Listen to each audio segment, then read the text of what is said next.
Okay. That should do the trick. Well then, hello everyone. It's a fair programming error that just refused to be fixed. Code here.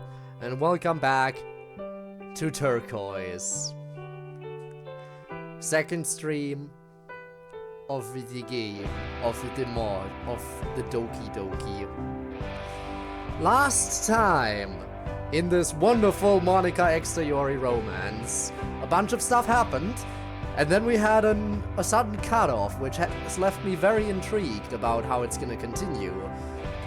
Hi Gwen, congrats on being first. Fastback, fancy seeing you again. Hello there. And Spinne is also here. Seeing some faces I haven't seen in a minute. Hope everyone's doing well. Fastback, how have you been? Now, the romance blossomed last time, and Sayori gave Monika the choice. A very interesting choice.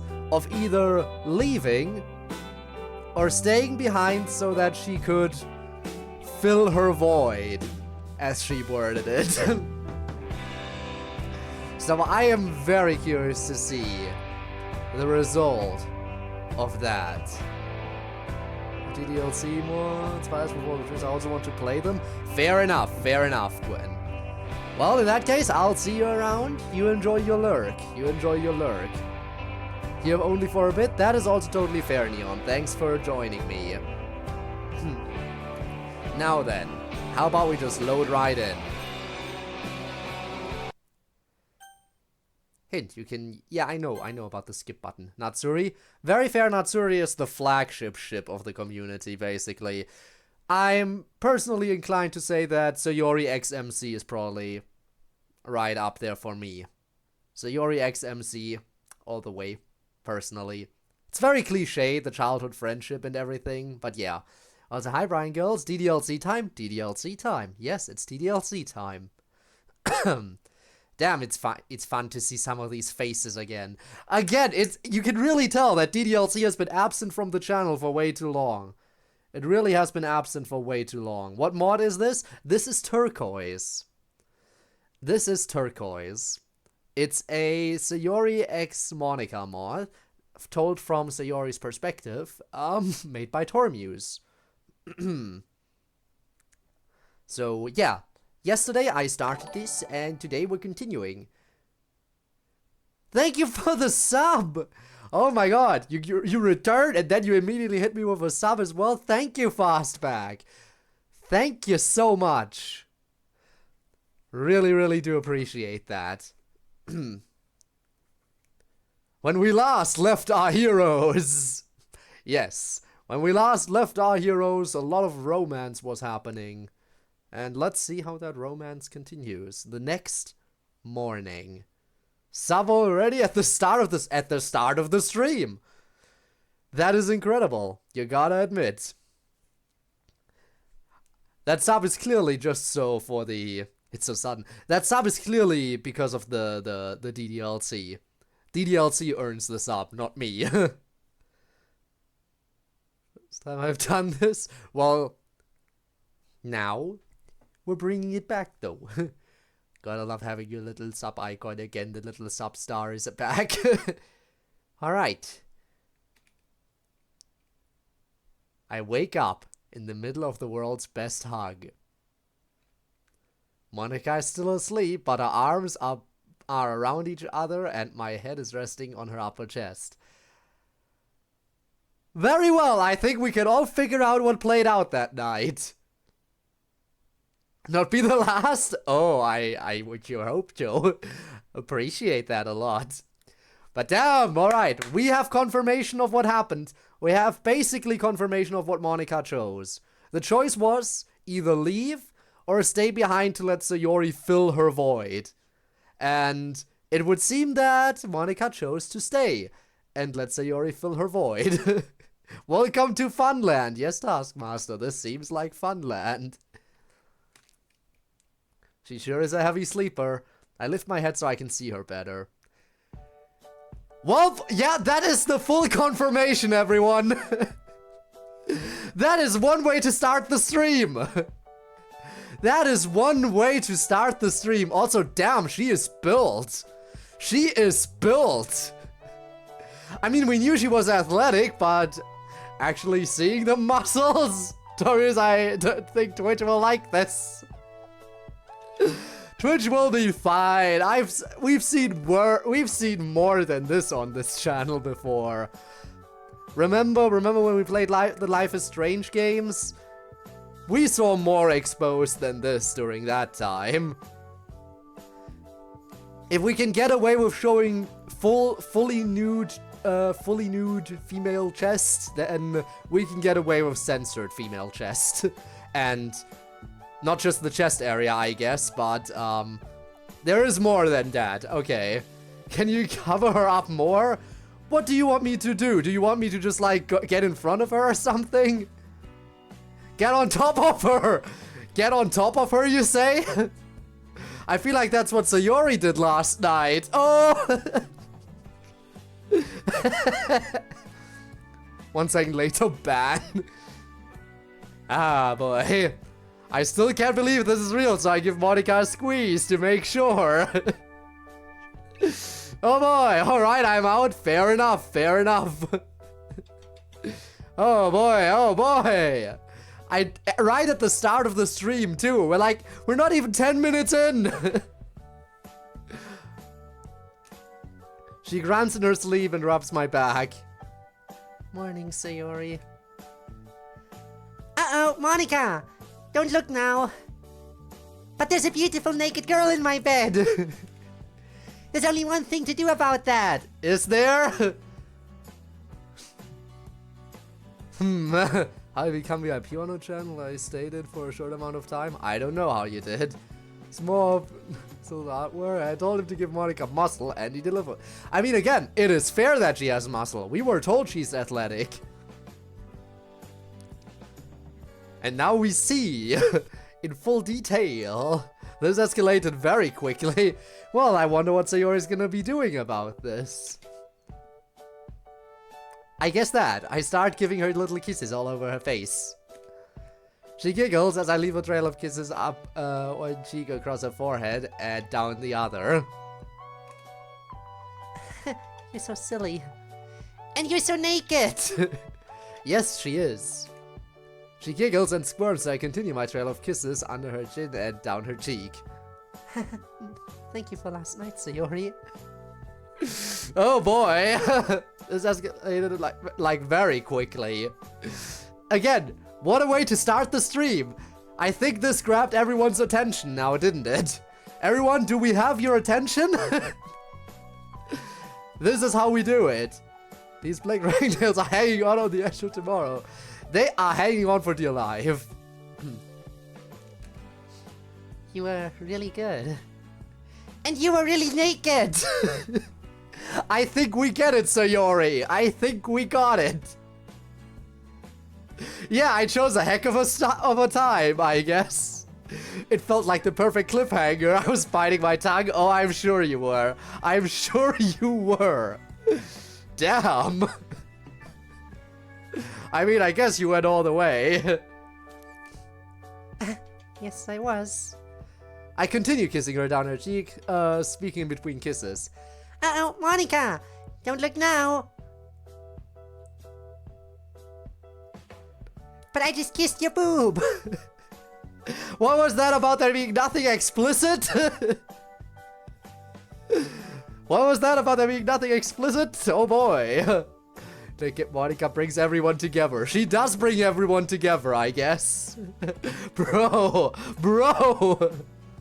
All I saw was the ending. There's another DDLC stream earlier and such saw the ending. That's fair. I'm dying. Fastback is so great to have you back. You came back at just the right time. It's so great that you returned to this.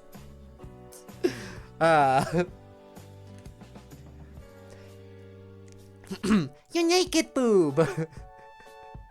Tag, thought this was F and F. It is not F and F. It is not F and F.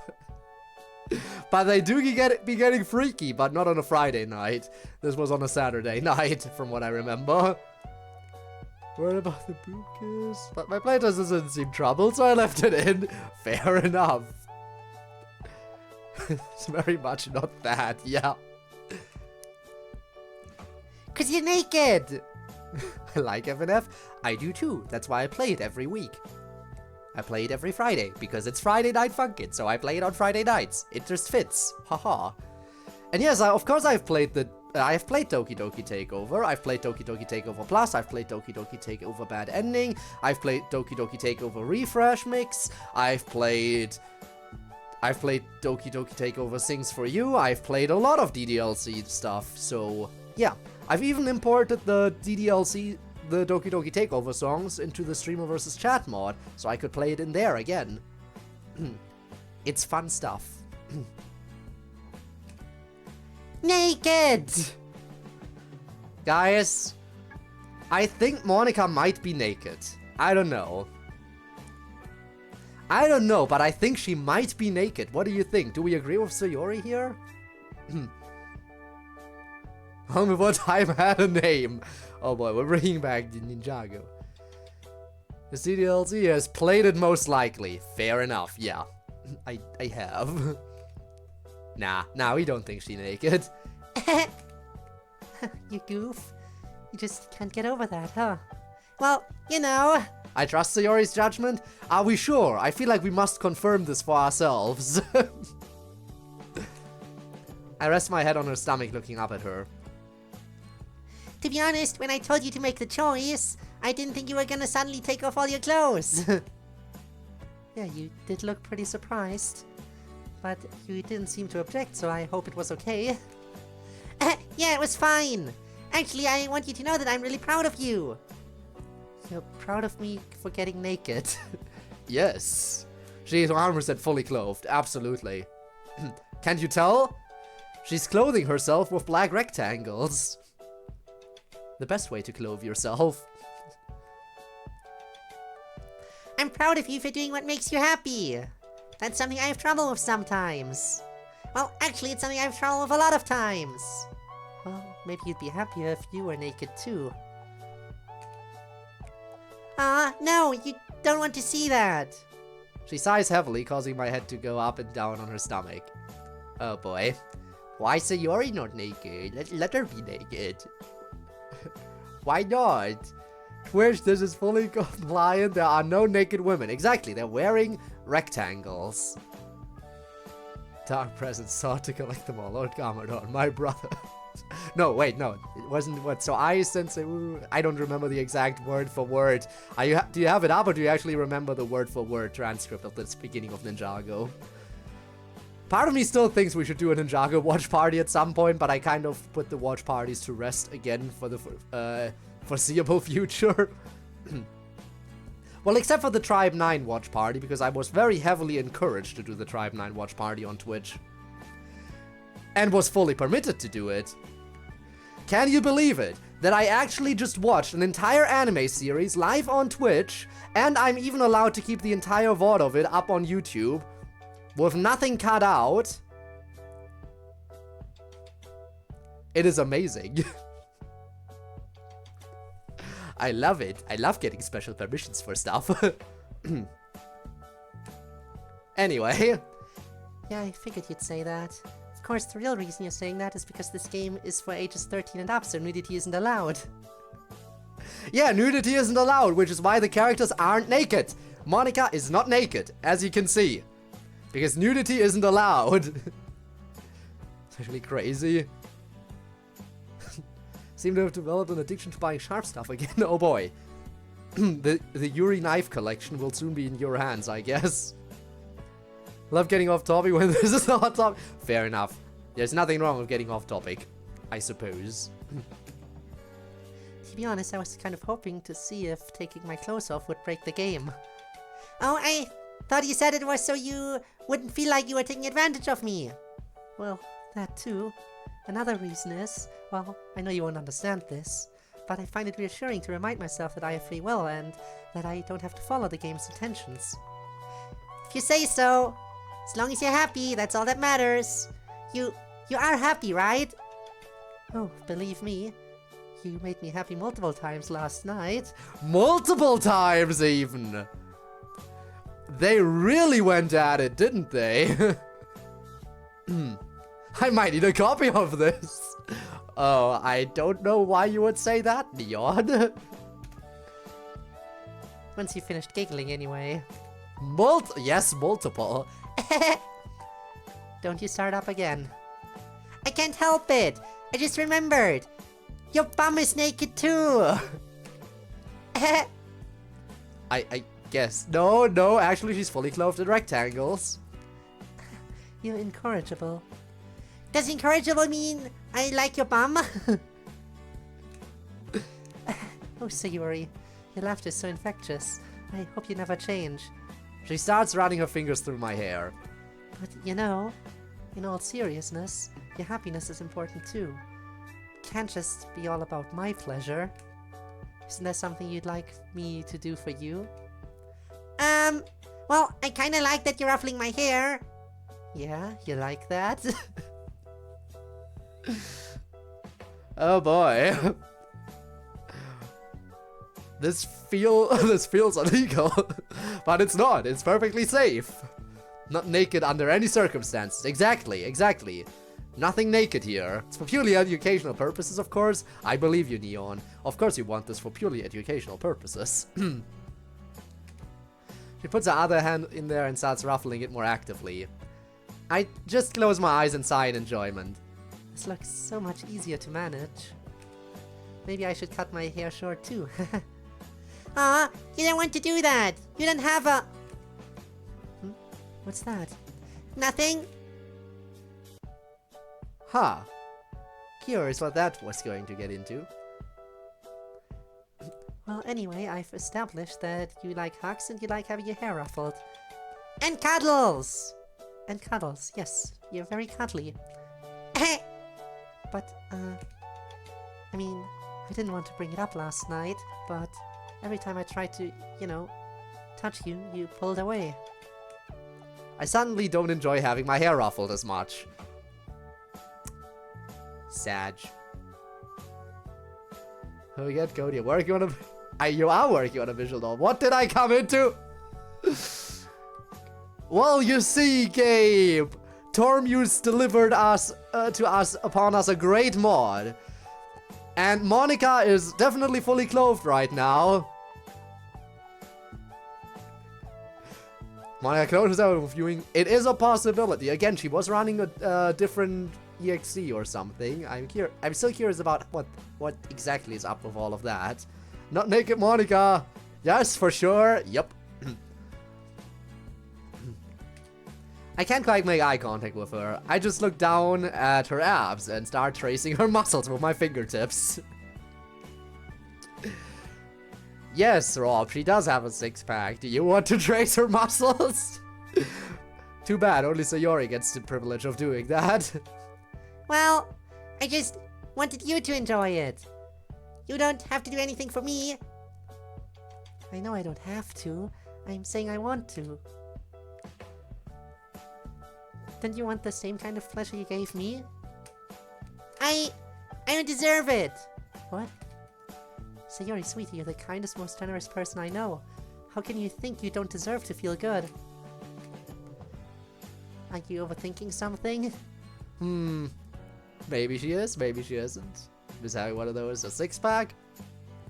I don't think I ever had one, and I don't need one. I like being relatively physically fit, but not overly. But I don't need to go super hard on it. No, or maybe, I don't know. Would it help if we just charge in and do it? I mean, I'm not going to do anything without your permission, but maybe we can ease into it somehow. Why don't you try taking this off? She tugs on my shirt. Oh boy. I want to show it. Can I send the link? I mean, you're free to do that, or you could just post a lot of stuff on the meme channel in my Discord. We have a meme channel for a reason. But I guess you're also free to post the link to an image or something. I guess I don't particularly mind. Hated working out that much? That is fair. I don't work out that much either. I stay fit enough, and that is fine by me.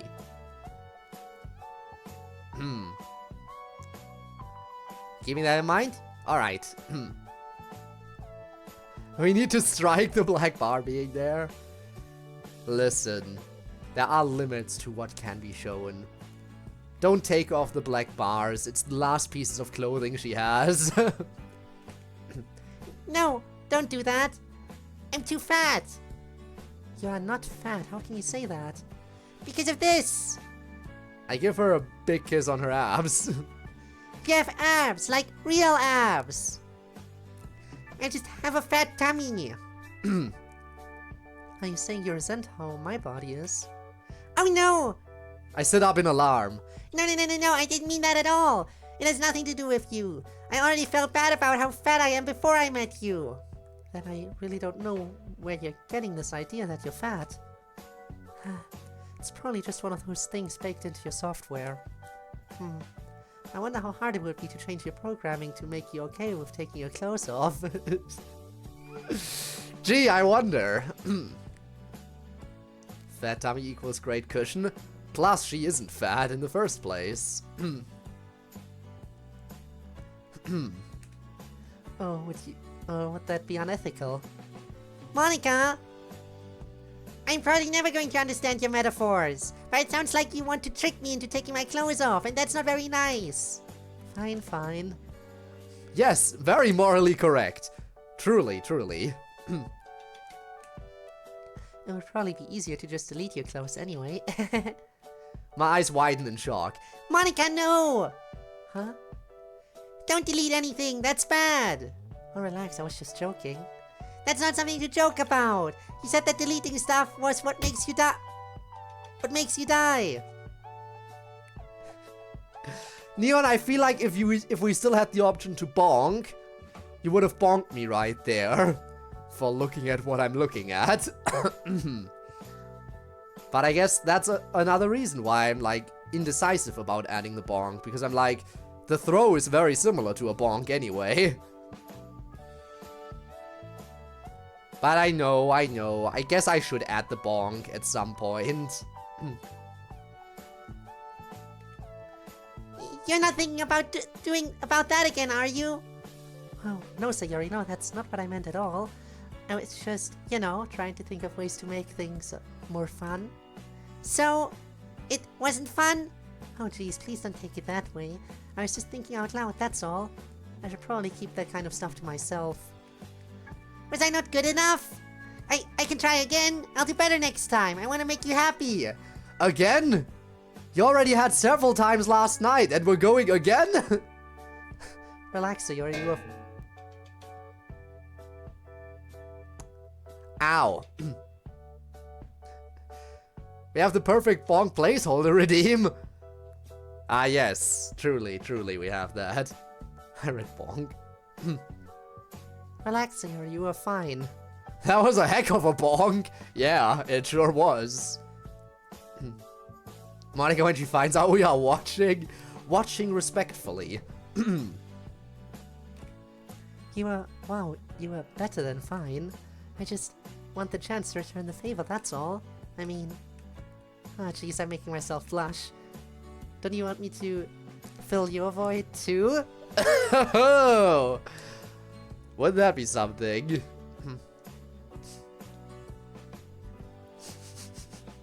Perfection. I feel like there would be a lot of people who would want to fill her void. But anyway, we're moving on. I can't seem to make eye contact with her. I just wanted to make you happy. It would have felt like I failed if I hadn't. I'll do it. I volunteer as tribute. Yeah, but... Monika massages her temples. I feel like we're going on in circles here.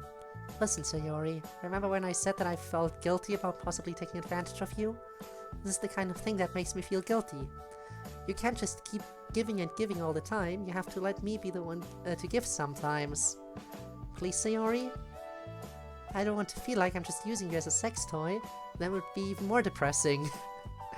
And I feel like there would be plenty of people who would feel comfortable being used like that by Monika. Plenty of people who would feel more than comfortable. Then... I feel shame burning up inside. Yeah. Time to write myself into Monica's void. Of course you would, Rob. Dibs. Oh boy, oh boy. I turn away from her to sit on the edge of the bed. Then I did fail! I made you feel bad! Oh, Sayori. Shoot, crap, damn it. She pulls herself up and sits next to me. I'm sorry, forget I said any of that. I shouldn't be pressuring you into anything you're not comfortable with. I guess I'm just not used to, well, any of this.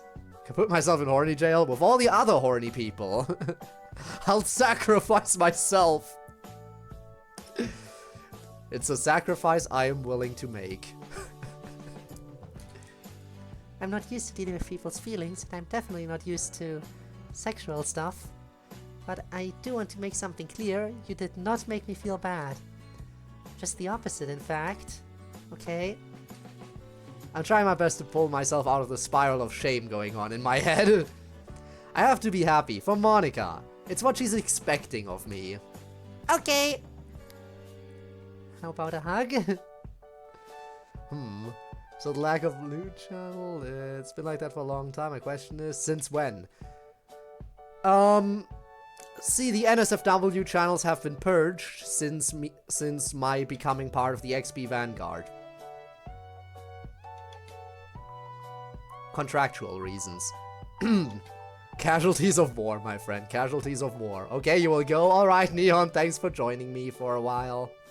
How about a hug? Okay! We turn to each other and wrap our arms around each other. In my head, I keep reminding myself to think happy thoughts.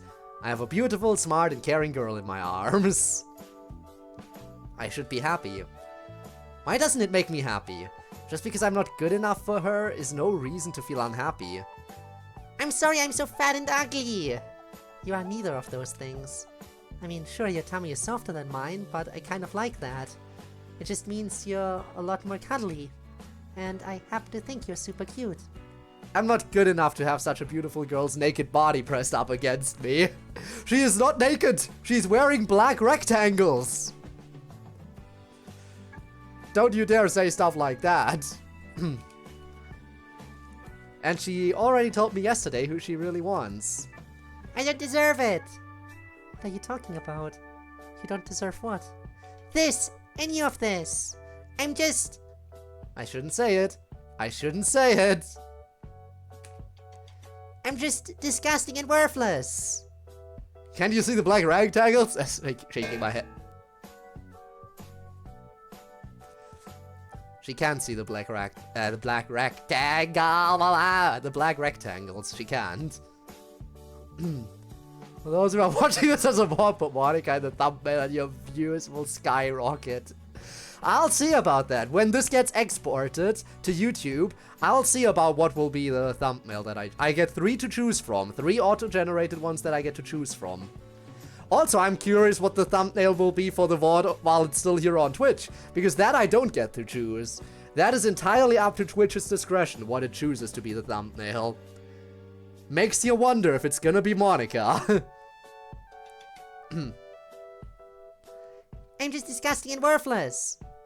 Sayori. She pulls back, looking at me with concern. Can't look at her. I don't deserve to look at her. Where's all of this coming from? The rain clouds are closing in, reminding me that if she knew the truth, she wouldn't want me. That she's only talking to me at all because she feels sorry for me. That I'm a bad person for letting this continue. Do you know why? I have to fight to stop myself from crying. Do you know why I keep my hair cut so short? No, why? I can't stop it, the tears are coming out. Sayori? Oh, what's wrong? Why are you crying? I bury my face in my hands, but it's too late to hide it. I'm ruining everything. I'm making her feel bad. I'm so horrible and worthless. I don't deserve any happiness. I don't deserve to have someone so beautiful touch me. The longer I sit here, the worse everything gets. I have to stop crying, but I can't. I have to make her happy, but I can't. I have to let her know how horrible I am, but I shouldn't. I have to get away, but there's nowhere for me to go. Yeah, because this is Sayori's house. I think you should go. What? Please leave. What are you talking about? I'm sorry, I don't think it would be good for you to stay. You're kicking me out? I can't talk about this. Sayori, I want to help you. You can't fix me, I'm too broken, just get out. Sayori, what's happening here? I thought we were having a good time. I said go! Are you going to tell me what's going on? Get dressed and get out! After a moment, I feel her pull away and stand up. Damn. Sayori, no, stop being me, fuck. Sayori, why you gotta ruin it like this? Why you gotta be like this, Sayori? Why you gotta be you? Why you gotta be depressed? Just stop it. Just stop being depressed. Makes me cry harder. I just had to go and throw away all that wonderful experience we had together because I'm so stupid and horrible and worthless. Can't do anything right. There's just nothing for me but pain and tears forever. I'm thinking about my noose again. Has she left yet? I want to look up. Sayori? Sayori, look at me. I wipe my tears away while lifting my head a little. No, no, no, wait. She is stressed. No. I still can't quite look at her. I'm sorry, I didn't mean to make you feel bad. I'll still see you at club tomorrow. But I don't think it would be good for either of us if you stay right now. So you still want me to leave? I nod. I never knew nodding could hurt so much. Well, she starts pacing back and forth in front of me. Well, this puts me in an awkward position. I can't leave Sayori. Where would I go? What would I do? There's nothing for me in the game except you and the literature club. And since you're the vice president, the literature club might not even be there if I leave things like this. I mean, if this was the real world, then maybe I could just abide by your requested leave, so I could talk to you another time when you're feeling better. But we're not in the real world, so there's no point. So, sorry Sayori, but I'm staying here until I figure this out. This is obviously some kind of puzzle in the game where the player is supposed to unlock your tragic backstory or something. Ah, yes, totally. Totally. When you want to see the meme. Probably after the conversation or something. I don't know. It sounded like it has something to do with your hair. Were you, like, in a fire and your hair burned off, so you had to cut it short or something? No? Were you assaulted? I shake my head. Alright then. Is it, this is probably going to sound insensitive. Are you a cancer survivor? Like you lost all your hair to chemo and it's just starting to come back? No, I'm not sick. It would probably be easier if I was, then it wouldn't be my fault. Okay, great, we're getting somewhere. So it's something you blame yourself for, something you feel ashamed of? I'm not leaving without figuring this out, Sayori, but I need you to help me fill in the blanks. Is there anything else you can tell me? I can't talk about it. Why not? You would hate me. Did you kill someone? No, nothing like that. Okay, then how bad could it be? It's bad. Right. Depending on what kind of game this is, we might be heading towards a bad ending, where one or both of us dies. And I'd rather avoid that. I mean, I could probably just reset the game if it comes to that, and try different options. But I'm not even sure what options got me here in the first place. Monika stops pacing for a moment to put her face in her hands. Monika, you could try saving here. Then you wouldn't have to retrace your steps to get here. Monika, what the fuck? Alright, Monika stops pacing for a moment to put her face in her hands. Maybe there's something I'm supposed to do differently to make you feel like telling me? Maybe I was supposed to be nicer to you, or be more attentive to you, something that makes you feel more comfortable with me. Should I have tried harder to make you happy, or to make you feel more cared for? If you want me to feel cared for, you probably shouldn't talk about this like you're trying to trick me into something. Oh, Sayori, She suddenly goes down on her knees in front of me, taking my hands in hers and holding them in her lap. I do care about you. I'm only talking about game mechanics and stuff because it's the only way I know how to deal with this. Do you think maybe you could stop talking about it like it's a game? No, because it is a game. Save scum, for real. Yeah, gotta do it. Gotta do what you gotta do. Monika's speedrunning Sayori's backstory. Save here, force her into telling you no matter what, then reload your save and you just already know it without her telling you. It's that simple. Like, force her into telling you no matter what. Screw emotions and everything, and then you can reload and everything is fine again. Like, yeah, ethically, it's probably not the, like, from a moral standpoint, it's questionable. But in the end, it never happened if you reload. It'll be like it never happened, so, you know. This probably makes me sound horrible for saying that, like, it's no big deal, but let's face it, I mean, according to Monika, none of these people are real in the first place, so what would be the harm in her doing that from her perspective? Speedrun, yeah. Your mosquito likes the stream? Damn, that is something.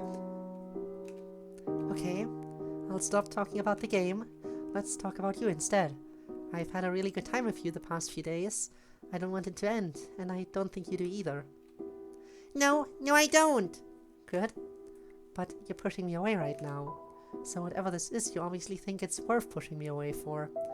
If you're doing this because you're afraid that I'll hate you, then understand this. She squeezes my hands. I really like you, Sayori. I really want to be with you. And nothing's going to change that. Okay? Hearing those words makes my heart ache so badly. All I can think of is how sad I'm going to be when she's gone. I slowly nod. Sayori? Why do you cut your hair short? She's looking at me so kindly, she's holding my hand so tenderly. I don't deserve any of it. Should I tell her and just get this over with? I didn't want to get it in my hair. Get what in your hair? The vomit. Vomit? When I throw up. Okay. Do you throw up often? I nod. But you said you're not sick. I do it on purpose. I'm trying to lose weight. You're bulimic? What? Oh, Sayori, sweetie. Bulimia is not something to be ashamed of. I told you I'm not sick. I know. Bulimia isn't a disease, it's an eating disorder. It means you have big meals and then you get rid of them afterwards. It's disgusting. I'm disgusting. You don't want to be with someone who does that. It's okay, Sayori. It's not okay.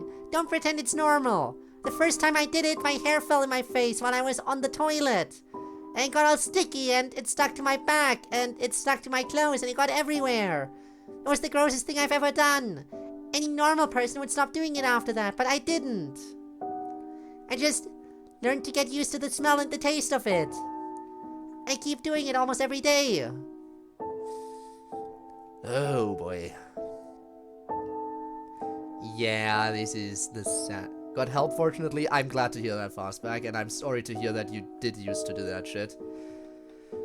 But definitely glad to hear you're doing better now. Because this definitely is... It's a thing that sadly some people think they have to do, but... Let's face it. Again, as Tormius told us last time, most of the time the kind of people who do that, they just have this false image of what they're like. Like, they consider themselves to be fat, even though they are perfectly average in terms of their build.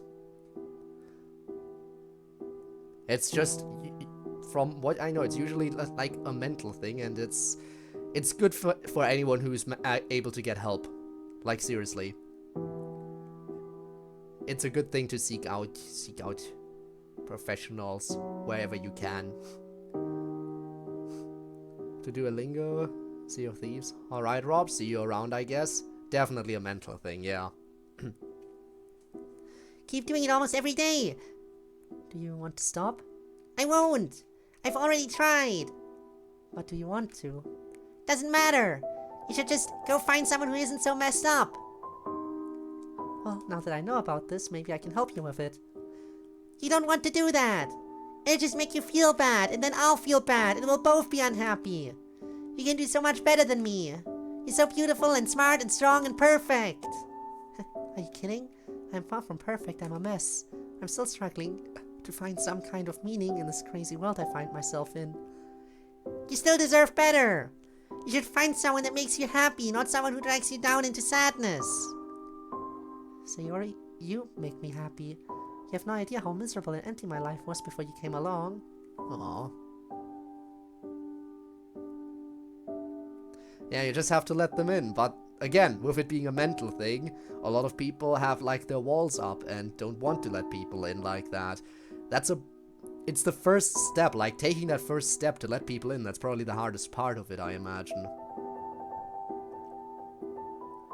But once you have people who are actually there for you and help you out, I imagine it gets easier. Not saying it's easy, like in general, just that it probably gets easier a lot as long as you have people who support you.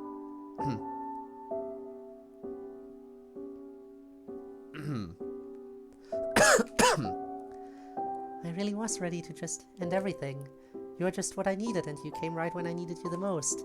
And I'm so grateful to you for being there for me. This thing that you do doesn't compare to that. You're being way too hard on yourself. It's not just that, it's everything. I can't do anything as well as you. The only thing I was good at was making you happy, and I can't even do that right.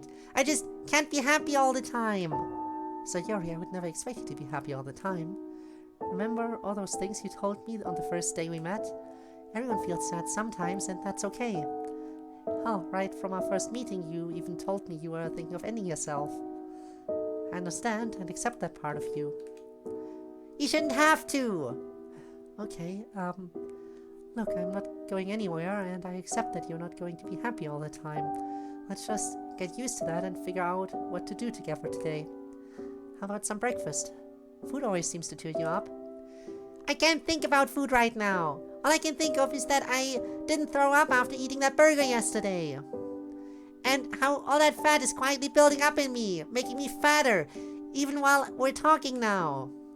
You are not fat. If anything, I'd say you're a healthy weight for your body type.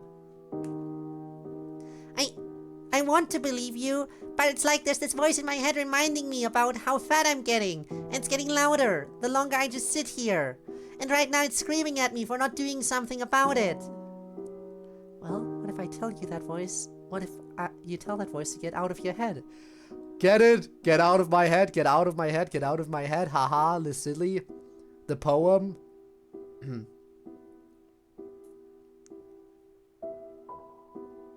The subject was more respectfully enough when I wrote Sayori's dialogue. It's an issue I wanted to shine some light on that doesn't get talked about. Surprisingly accurate. Well, there you go. There's some feedback from someone who's actually dealt with it. Again, I'm also a person looking in on these issues from the outside. So I wouldn't be a fair enough judge to say anything. But there you go.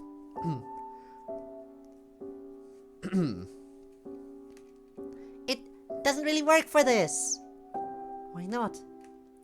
I don't know, it's like, I know deep down that I'm trying to trick myself into believing something that isn't true. I can tell myself that I'm thin and beautiful all I want, but I know I'm fat and ugly. Where did this belief that you're fat even come from? I don't know, I just am. What would happen if you challenge that voice and tell it you're not fat? That just feels wrong. It feels wrong, wrong, wrong.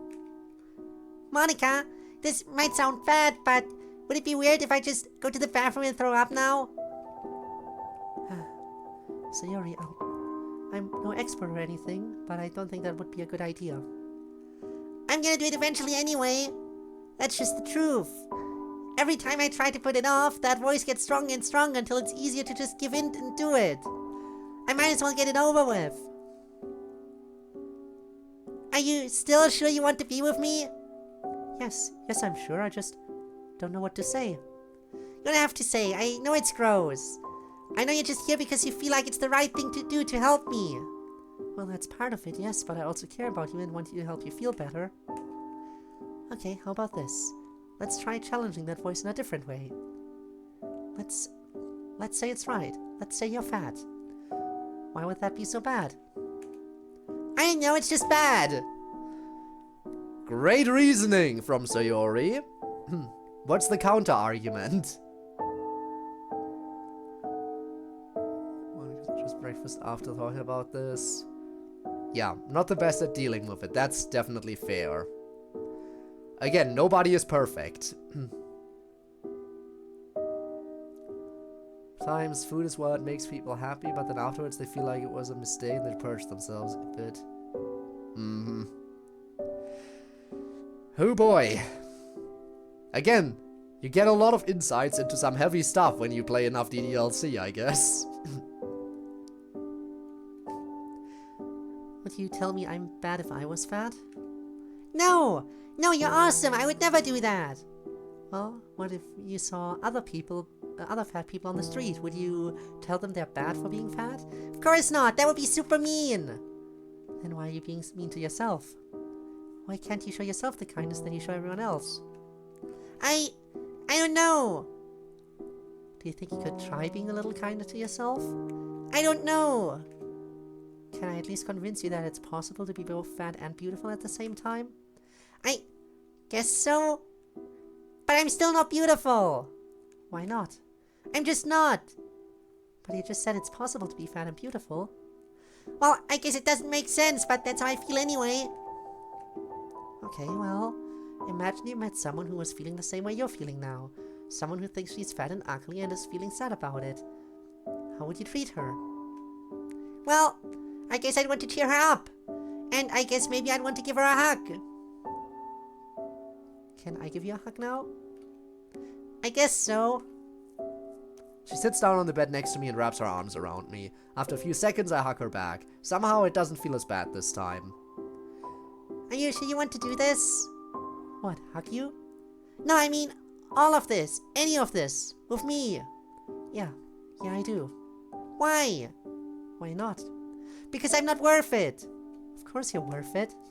There's so much better you could be doing with your time. Not that I can think of. You're beautiful and kind and sweet. And if I can make you even a fraction as happy as you've made me, it's absolutely worth it. I'm not beautiful, though. You didn't object to being called kind and sweet. You'll call that progress. Don't you think you deserve some goodness for being kind and sweet at least? It's not that big a deal. I'm just being what anyone would do. That's not true. You've been going way above and beyond what most people would do right from the beginning. She gives me a squeeze. Came to me when I was crying in that school hallway, and you didn't leave until you cheered me up. You didn't have to do that. You could have left at any time. Hell, I even told you to leave, but you didn't. You even offered to help me start up at the literature club. And I'm so grateful that you did. She squeezes me again. How many people would do that? It's really not that big a deal. Yeah, no giving up. No giving up on her. Especially because she already has a noose, but that's besides the point. She throws some heavy stuff in there sometimes. The heavy stuff is just par for the course when it comes to DDLC. Everyone should know this by now. I was doing it for myself as much as you. Well, so you say. But I still remember what you said the other day, that the literature club is supposed to make me happy. And I want you to know that it worked, that it does make me happy. And I think you and I could be very happy running it together. Suddenly I feel like I can enjoy the hug a little more. Yeah? Of course. I mean, you do still want to keep at it, right? Well, yeah, I think it could be good for both of us. Good. So what else? You're telling me how you would treat someone who feels sad. Oh, well, the main thing is to try and distract the person from the sad thoughts. When I'm feeling saddest, it usually helps if I find something to do to take my mind off it. Okay, then let's see. You already said you don't feel like eating, so do you want to go for a walk again? I don't think so. I really don't feel like being around people when I'm like this. And I really don't like going out. Okay, well, how about another movie? I guess we can do that. Here. She gets up and brings my laptop over to the bed. Continuing to be self-depreciating. Yep, it's her thing, sadly. You did the characterization of her as to be expected. I choose the movie. Let's watch something sad and depressing. Actually, I think I'd rather watch it in the living room. We can watch it on the big screen. Oh, sure, that works too. pick up my favorite movie from the shelf. You do it old school, huh? Hmm? I didn't know people still watch movies on DVD. Oh, not usually, but this is my favorite movie from when I was a kid. I've always watched it this way, it just feels right. As I'm putting the disc in the player, Monica picks up the movie case. Friendship power? Embarrassment washes over me. I know it's kind of childish. It's okay. What's it about? Let's watch something like, let's marathon through the entirety of Lego Ninjago. That's what will cheer people up, I'm sure. Seeing my teenage self and say, oh, it's really weird seeing it from the outside. I guess it would be. Again, it's weird to get different perspective on situations because... Yeah, it's always weird because when you're watching from the outside, it's easier to see it more objectively. But obviously, I imagine when you're in this position, like, you can try to view it objectively, but it's not that easy. Just a bunch of friends doing stuff together. It usually makes me feel better when I'm feeling sad. Okay, let's check it out. I take a seat on the couch and start up the movie. Monica sits next to me. I can tell she's still feeling tense from the way she keeps her distance from me on the couch. It makes me feel bad all over again that I'm making her sit through this instead of anything else she might want to do. But now that I've started the movie, it just feels awkward to bring that all up again. I keep glancing at her while the movie goes on. She doesn't look back at me. She just sits there with her hands in her lap and her eyes on the screen. She must think this is so dumb that I would pick this movie. If you're not enjoying it, we can turn it off. She doesn't answer. She doesn't even look at me. She just keeps watching the keeps quietly watching the movie. Eventually, I stop looking at her and try to just settle into enjoying the show.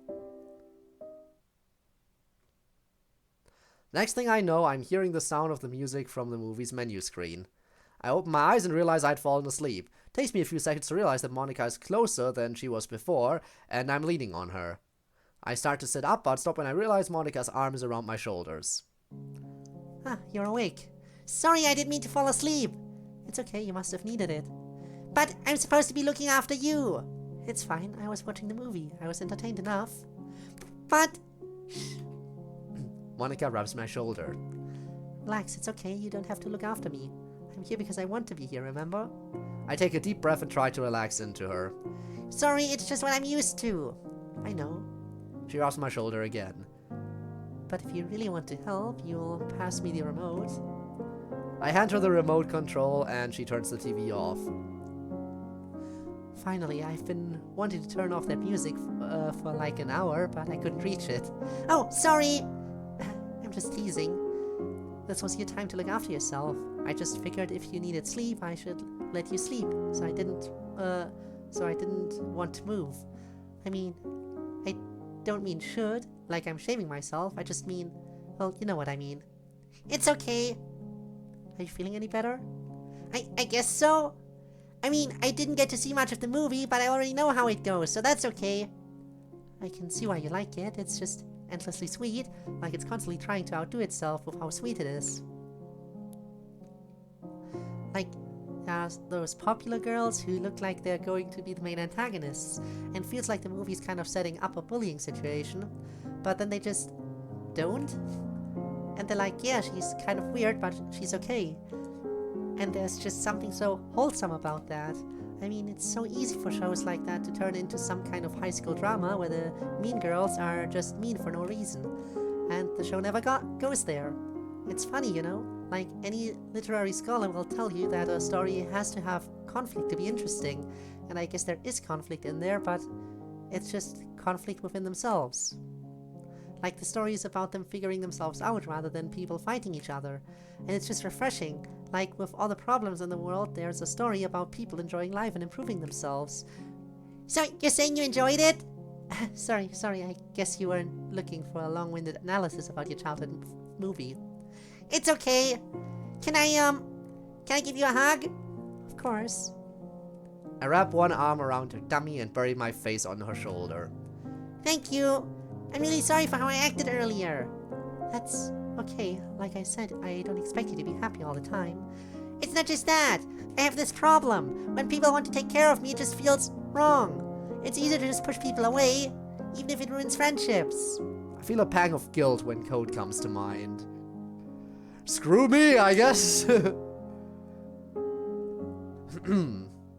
that feeling. It's good to keep in mind that some people genuinely enjoy helping others. That is true. That is true. There are people who just genuinely enjoy that. It helps them be happy. Yeah, feel free to wait. I'm glad you stayed. Me too. Monica puts her other arm around me and we shift positions so I can get my other arm around her too. I mean, I know that people in a relationship are supposed to take care of each other. I know that. But it's like there's this pushing and pulling going on in my head. Some part of me wants you to take care of me and carry me away in your strong arms and tell me everything's gonna be okay. But there's another part of me that's saying it's wrong to let that happen. And it's hard to argue with that voice sometimes. So, I guess I'm saying I want to try harder to be okay with you helping me. Okay, I'm glad. Like I said before, let's see if we can challenge that voice in your head a bit. Suddenly we're interrupted by the sound of my stomach growling. I guess it's food time after all. I think the voice in your stomach might still be worth listening to, though. Are you ready to eat now? I don't know. You have to eat sometimes, Sayori. It's important for your health. I guess. I just feel funny about eating in front of you, knowing that you know about that. Are you saying you still want me to leave? Oh, no. I squeeze her harder. Please stay. This is probably one of those things I need help with. Would it help if I point out that if your stomach is growling, that means it's empty and there's nothing to throw up? You can keep throwing up long after you think you're finished. Sorry, that was probably a gross thing to say. No, that's fine. It's just fun facts with Sayori. I laugh weakly. I guess. Suddenly there's another growling sound. That was me that time. I haven't eaten since yesterday. Oh, sorry. Do you want to get some breakfast? Please stay just wrenches my heart.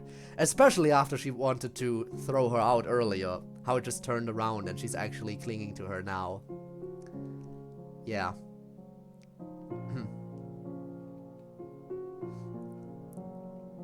Wanna get some breakfast? It's probably more like lunch by now, but sure. We pull apart. Tell you what, I'm going to make a peanut butter and jelly sandwich for myself. If you feel up to it, I'll let you have half of it. But if you don't want it, I'll eat it myself. Deal? Okay, deal! No, wait! I thought butter was one of the things we can't have! Ah, good memory, but peanut butter is okay.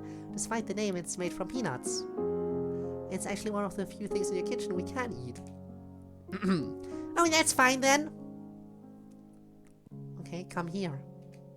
She puts one of her arms around my back and her other arm under my legs and picks me up from the couch. She's getting carried away, let's go! Princess, carry her to the kitchen. Honestly though, one thing I don't understand about them, you know, switching what they eat here. It's a waste of food to not eat the stuff you already have.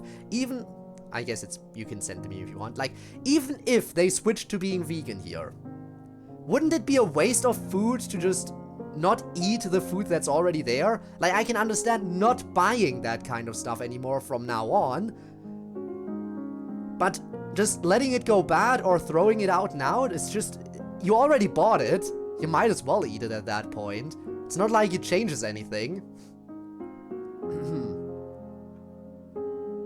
So, yeah, I definitely think that, you know, they should at the very least eat what's already there. Makes sense to me. I didn't really address that here. Fair enough.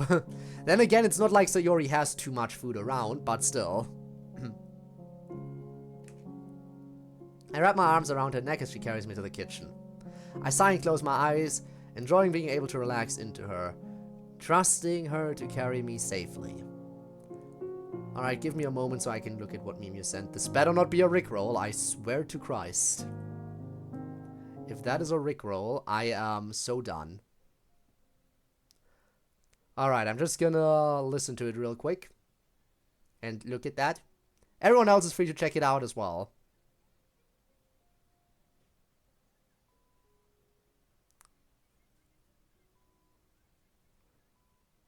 I see.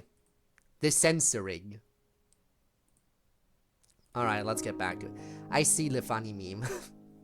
Unnecessary censorship is always a good thing. We like unnecessary censorship over here.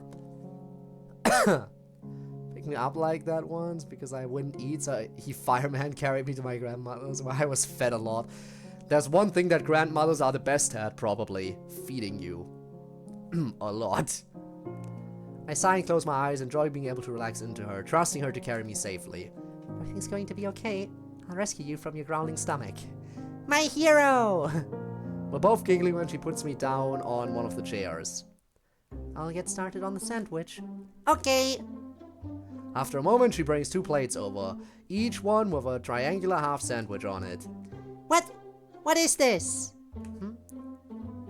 I peel back one of the slices of bread to confirm what I just saw.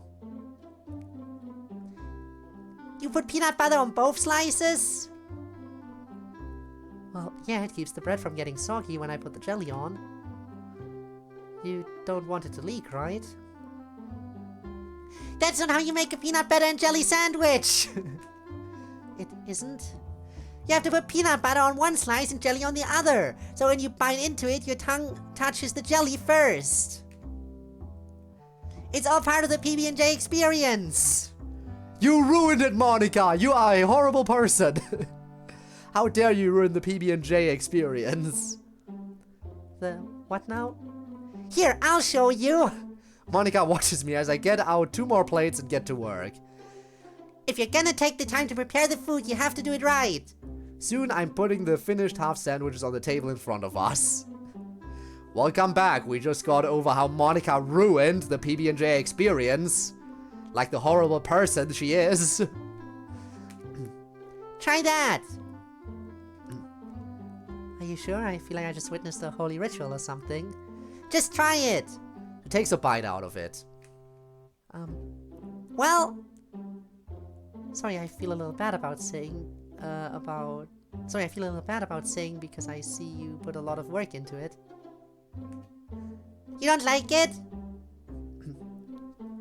It's not that. I mean, I like it fine. I just can't really tell the difference. Are you sure? Try taking a bite of one of yours. She does so. Okay, I think I get it now. She takes another bite out of my sandwich. It's not just the flavor combination, yours is chewier than mine. Is it because you microwaved it? Sort of. What makes it chewy is the water I sprinkled on the bread ahead of time. Microwaving it just helps spread the water around. Sprinkling water on the bread? What? Huh, okay. I admit I never would have thought of microwaving a peanut butter and jelly sandwich. It's just for 15 seconds. Putting the other plate over it while it's in the microwave makes sure the water is spread evenly throughout the bread. Bread is pretty dry otherwise. It isn't that dry, is it? It can always be chewier. Yeah, so I see. Well, I guess I learned something today. More fun facts with Sayori. Oh. A glob of peanut butter falls on Monica's lap. Oh, shoot! You really need to keep a plate under it. Now make a toast PB&J.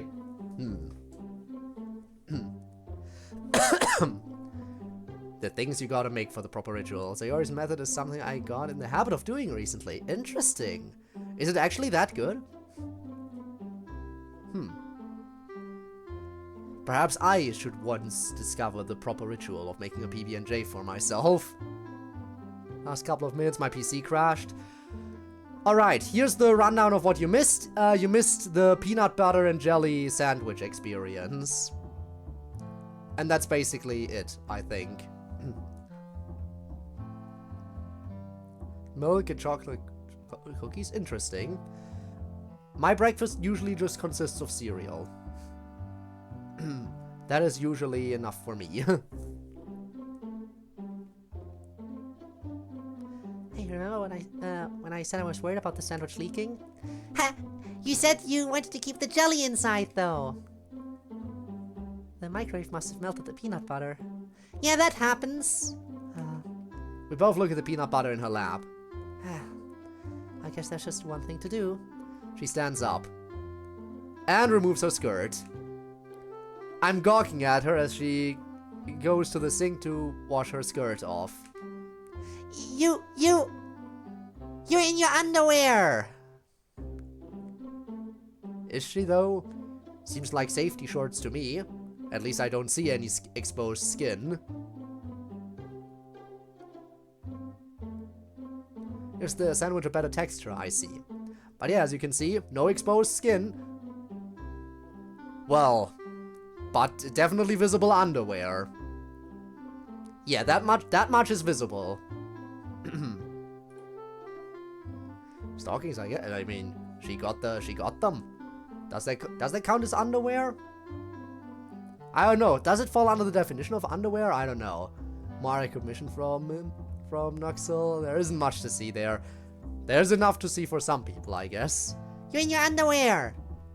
Yeah, well, I need to wash this right away, so I don't want it to stain. But you're in your underwear! Come on, there's nothing that you haven't seen before. But we're in the kitchen! In front of the sandwiches! Not in front of the sandwiches! Are you kidding me? Right in front of my salad?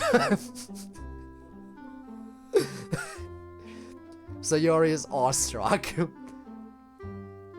Feels with that effect. Oh well. So it's fine in front of the cow. Yes, it's not fine. You got the meme! Of course. You're so silly. It's not like we're expecting anyone to walk in anytime. It's okay, I'm almost done. She finishes rinsing off her skirt and turns back to me. Wait! Turn around! Huh? Turn around! What, she gonna slap her butt? Slap the booty cheeks or something? Are we really doing this again? Okay, fine. She does a little spin before turning back to face me. Or just admiring, I guess. Your bum is in your underwear too! I mean, yes, that's where it should be. You goof. She comes over and gives me a kiss on the forehead. My, what's this? She puts her skirt back on. Could it be that I made Sayori blush? And she's not falling over in the pose! Congratulations, Monica, you're not falling over this time. How dare she be in her underwear in front of the sandwich, yeah. How the tables have turned. It's nice to know that I can get you flustered too. She sits back down. Progress, yes. She's figuring out how to balance herself during the pose. Oh yeah? I stand up. And then I sit in Monica's lap, facing her, with my legs on either side of her. Who's blushing now?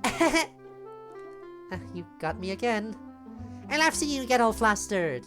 I kind of like it when you get me flustered. Yeah? The air is heavy as we look into each other's eyes. We start kissing. Time for the makeout session. I wrap my arms around the back of her neck and she wraps her arms around my waist. I die. Aw. A huge wave of relief washes over me as I lose myself in the kiss. I thought I'd lost this forever, but somehow I have her back again. And then we get interrupted by the sound of her stomach growling. We pull apart, both giggling. Was that you or me? There's no way to know. Maybe we should finish our sandwiches. Okay. I climb off her lap and go back to my seat. I probably shouldn't sit there anyway, when you're wet from the sink. Yes, indeed. Yes, from the sink.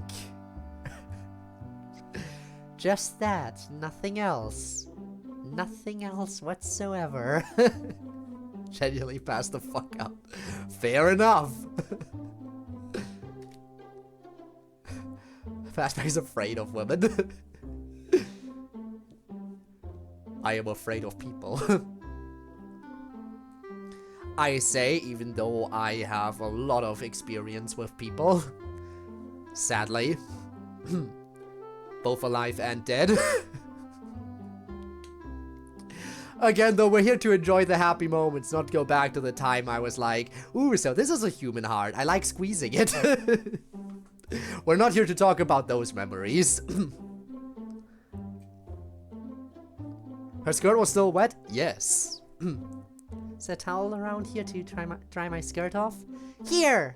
I get up and pull a stack of paper napkins out of one of the drawers. I'll get it for you. Hang on a second! Hang on a second! So there were napkins after all!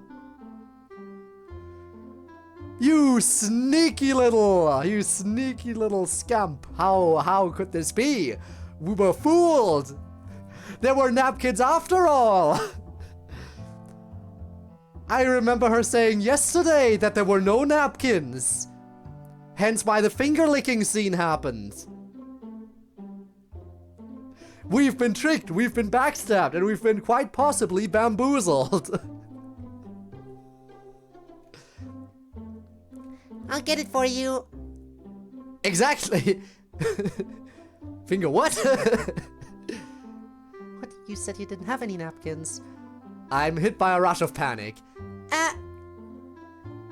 Yesterday, you were licking ketchup off me because there were supposedly no napkins. True, it's not just the finger licking that happened, there was also face licking involved. True enough. You mean you had these there the whole time? I must have forgotten about them. You did it on purpose, didn't you? I'm looking down, fidgeting with the napkins between my hands. Sorry! You don't have to apologize, I'm just surprised. Well... I'm fidgeting harder. It worked, didn't it? I glance sheepishly at her while she gazes at me like she's just seeing me for the first time. I guess you're craftier than I gave you credit for, huh? I'm shuffling my feet. In a bad way? Oh, no. I mean, actually it makes me feel better about being with you. I freeze and my eyes widen. Really? Yeah, it's a reminder that you aren't as simple and mindless as I once thought you were.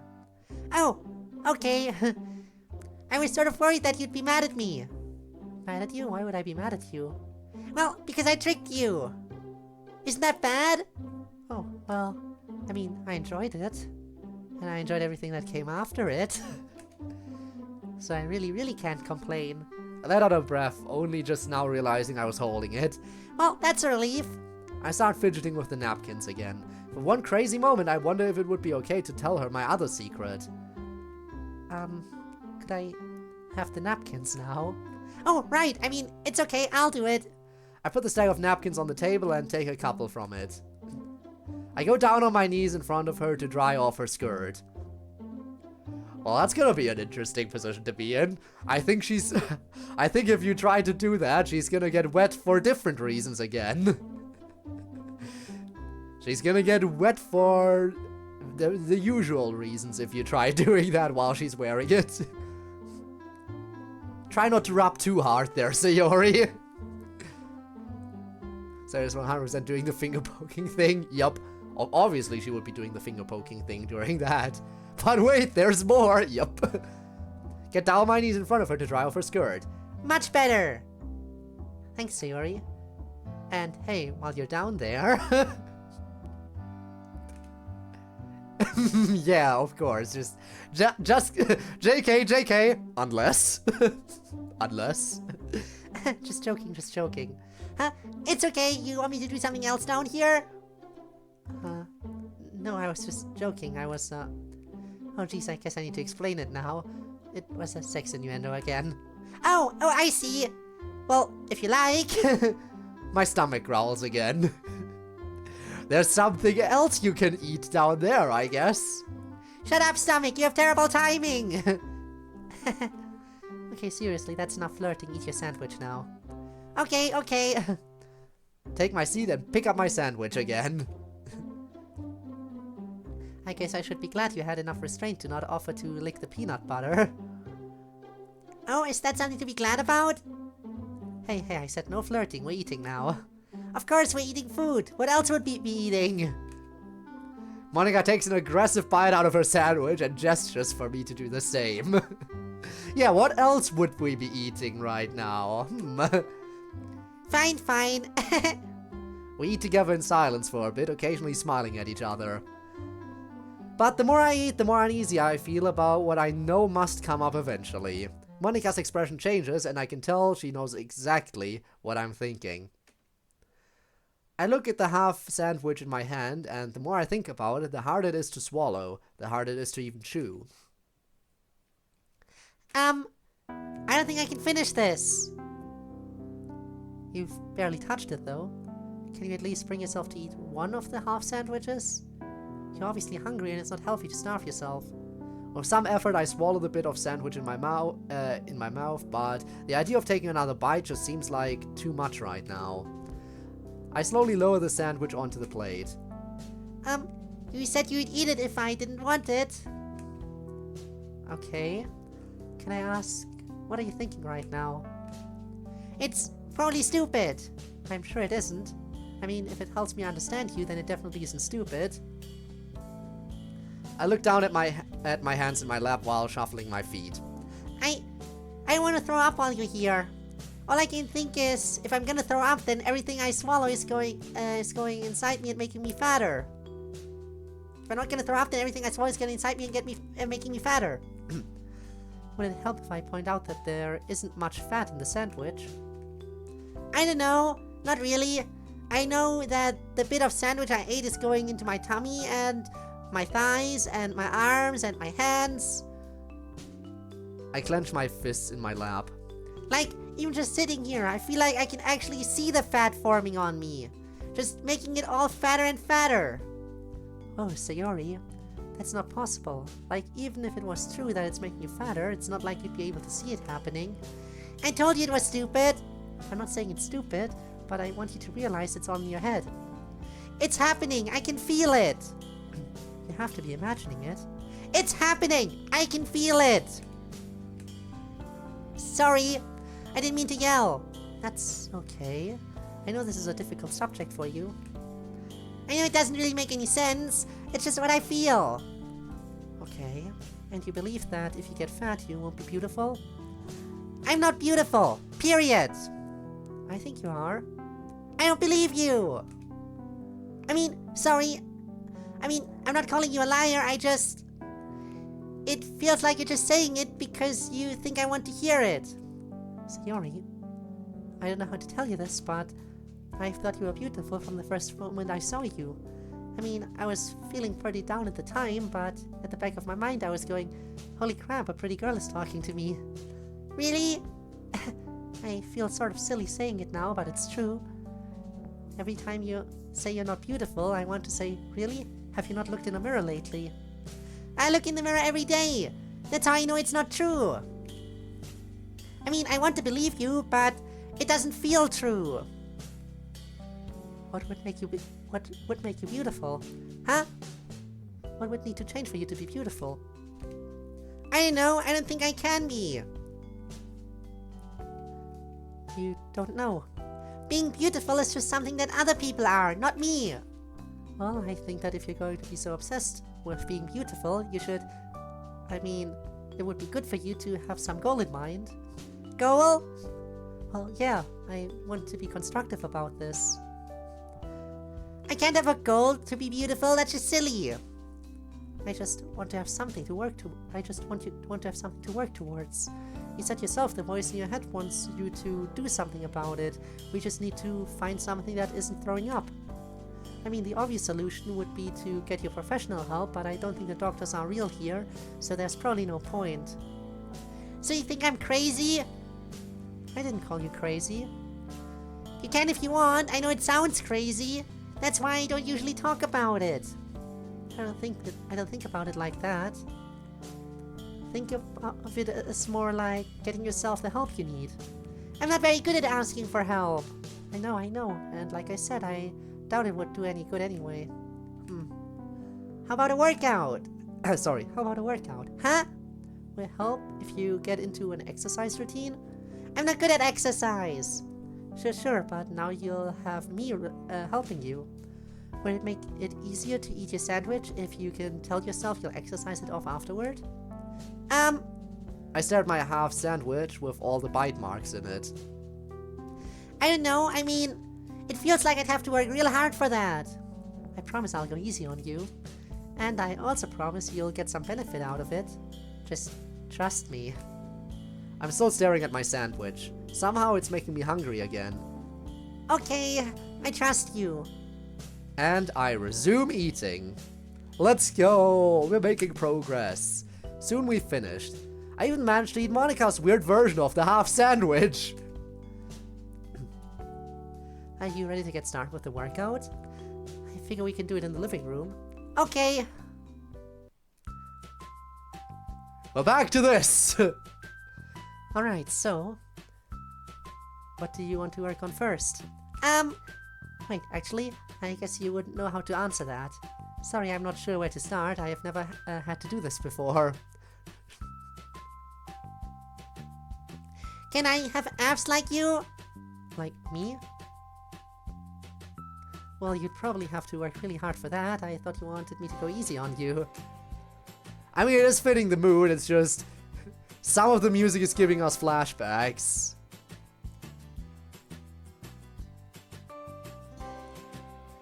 Again, some of this music is music that's used mainly in ads, and you know how people feel about advertisements running before they want to enjoy a YouTube video. So yeah, I'm not saying that it's bad music, I'm just saying it triggers it triggers modern day trauma in some people. I don't want them ad breaks. Oh, never mind then. No, it's okay. As the saying goes, a journey of 1,000 miles starts with the first step. Let's do some sit-ups. She lies on her back with her knees bent so that her feet are flat on the floor. Come join me. Okay. I'm already dreading this as I lie down next to her in the same position. But somehow, seeing her lying next to me makes me feel a little excited. Okay. Your hand position doesn't really matter, just do what feels comfortable. She demonstrates doing some sit-ups, first with her hands behind her head, then with her arms crossed in front of her chest. The speed you go doesn't really matter, as long as you go slower on the way down than on the way up. Wait! Aren't you supposed to go all the way up? You don't have to, as long as you don't go all the way down. Oh, that makes it easy then. Good, give it a try. Put my hands behind my head and get ready to start. Your feet are flailing all over the place. Try to keep them on the floor. Well, Monika, I guess you gotta spot her. Do it now. Do it right now. In fact, go for broke. While you hold her feet down, lean forward so she is forced to go all the way up and can get a smooch every time she hits the top. That is the way you do it. Give her the smooch motivation. It works, I'm sure.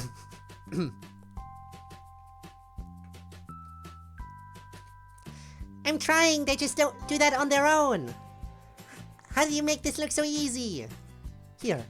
She gets up and moves to a kneeling position in front of me with her hands holding down my feet and her face looking at me over my knees. Can you do it now? I think so. See if you can do 5 sit-ups, that should be a good start. Only 5? Isn't that too easy? Shouldn't I do like 50 or 100? If you're not used to doing these, you should really start out slow. Okay, fine.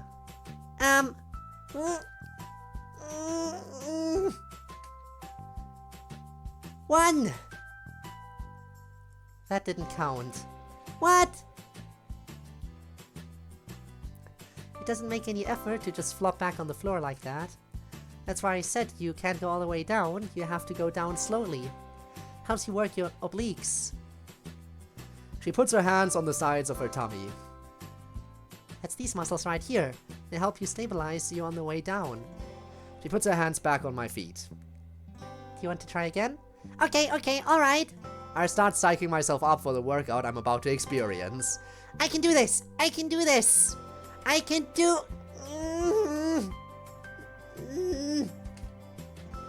That's so much harder! Why is this so hard? Because you're using muscles you're not used to using. If this is too hard for you, you can try something else. No, I can do it! I just need to get that out of the way. Alright, just remember to keep breathing while you're doing it. Try inhaling on the way up and exhaling on the way down. Okay, alright. Here I go.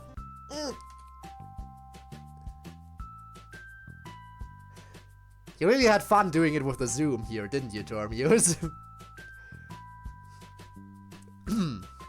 How's the workout scene? It's so cute. It is cute. You did it. Oh my gosh, I'm so proud of you. Wait, stay right there. Huh? Go for the smooch. Yep. Knew it! I'm panting and giggling when I hit the floor again. It's cheating if you use your hands to pull yourself up. I know, I'm just being silly. Oh, Sayori. She moves over to lie down next to me again.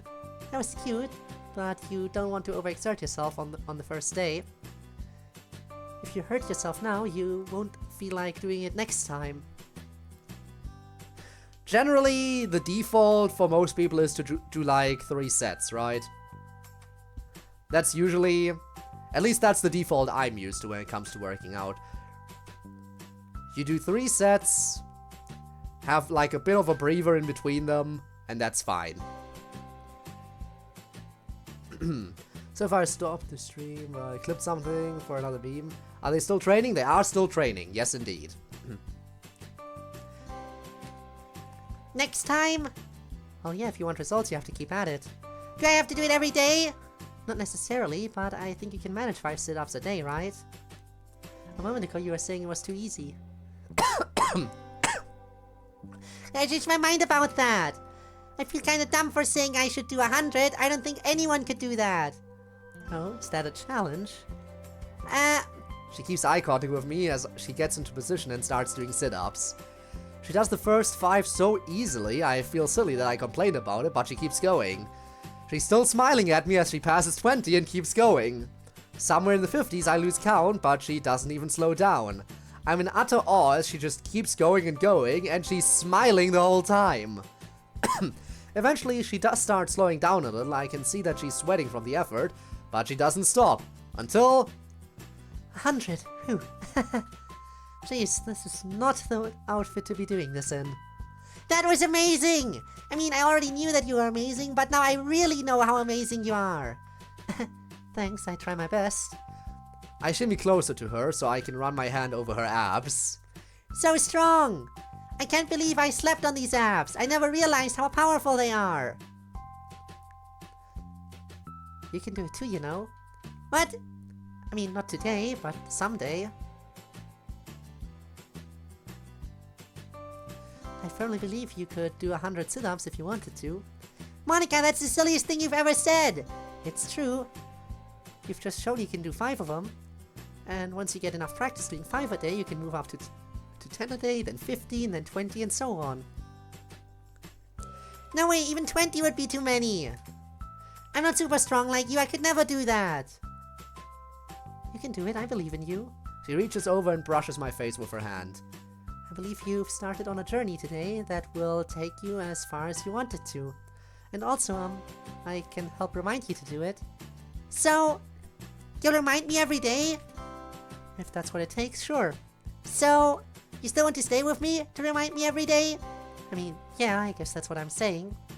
Is it really that hard to believe I want to be with you? I'm sorry, I'm trying really hard to believe you. But it's like there's some part of my brain that just wants to fight with me. Monica taps on my forehead with one finger. Get out of there, stop fighting with Sayori. We both giggle. I know who I want to win the fight. Yeah? We both stare at each other's eyes for a moment. Then, I'm not sure who moves first, but we shimmy closer together so we can kiss. After a few seconds, I pull out of the kiss with a feeling of determination. Okay, that's enough of a break. Let's finish this workout. Yeah, you want to keep going? Well, if I'm gonna be super strong like you, I have to do more than just 5 sit-ups a day, right? Exactly. Try to see if you can do 5 sets. Go for it, Sayori! That's the spirit. But again, I don't want to wear you out, so let's do something a little easier this time. No way! I have to go harder! I obviously have a lot of catching up to do. Yeah, but you don't want to strain yourself too hard, or else you're gonna have, you know, your muscles are gonna be sore the next day, and then it's gonna be hard to keep going. You want to strain yourself just enough so that you can use the next day without being sore, that you can keep working out the next day as well and not be sore all over. Just saying. Well, sure, but it's important to pace yourself. The only way you'll make any progress is if you do it regularly, so you have to figure out a routine that you feel like doing. Anyway, let's try this. She rolls over so she's face down, then props herself up with her arms so her body is off the floor. Okay, what are we doing? Are we doing planks? Or are we doing push-ups? What's it gonna be? Maybe. I immediately regret everything. I can't do push-ups! Like, not even knee push-ups! It's too hard! Seriously? It's so funny, you just said you wanted to go harder. Anyway, relax, we're not doing push-ups. I reluctantly roll over, afraid of what she's going to ask me to do next. It sure looks like we're about to do push-ups. We are doing planks, okay. No, it's called planking. You just need to hold this position for 30 seconds. And then what? That's it. That's it? That's so easy! You said that about the sit-ups, oh no. Well, I said I wanted to go easier on you. Sayori, don't you realize your mistake? You said 5 sit-ups would be easy and you regretted it. Don't you see that you're falling into the same trap yet again? You fail to realize. I know it's just 30 seconds, but still the rule applies. A planking minute is so much longer than a regular minute. Are you sure this is exercise? Yep. She stands up and moves over me. Sayori's power of pattern recognition suddenly lacking. Yup. Helps you work your core muscles, like the postural muscles in your back over here. She runs her hands down my back, which sends shivers down my spine. And works out your obliques a bit too. Where are the obliques again? Oh, there are these ones here. She touches the sides of my tummy. We just talked about them with the sit-ups. I know, I just wanted you to touch me again. Anyway, you want your core muscles to be strong. You don't want your arms and legs overpowering them, or it'll lead to back injuries. Okay, I guess that makes sense.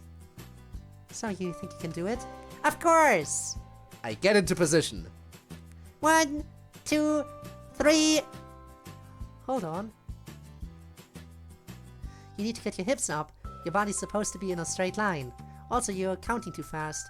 Those were not seconds. My hips are off the floor! You're not straight though, here. She puts her hands on my hips to guide them higher. You have to get them right up. They're up! You have to get them higher, they're seriously sagging right now. Here. She roughly grabs hold of the edges of my shorts and pulls me up. This is how your hips are supposed to be. What? That just feels like my butt is way in the air! Well, believe it or not, your body is straight now, just hold it there. After she lets go, I immediately start trembling from the effort of holding my hips up. Why did I have to say this is easy? Yeah, I wonder why. I wonder why. 1, 2, 3... I'll count for you, just hold it there and keep breathing. I suddenly realized I was holding my breath. My arms are now shaking, trying to keep me up. Keep those hips up, you're not straight right now. Maybe I don't want to be straight! I mean, yeah, they are definitely not straight right now. Enough of the innuendos, we're working out now. Fine! Maybe I just want you to put your hands on my pants again.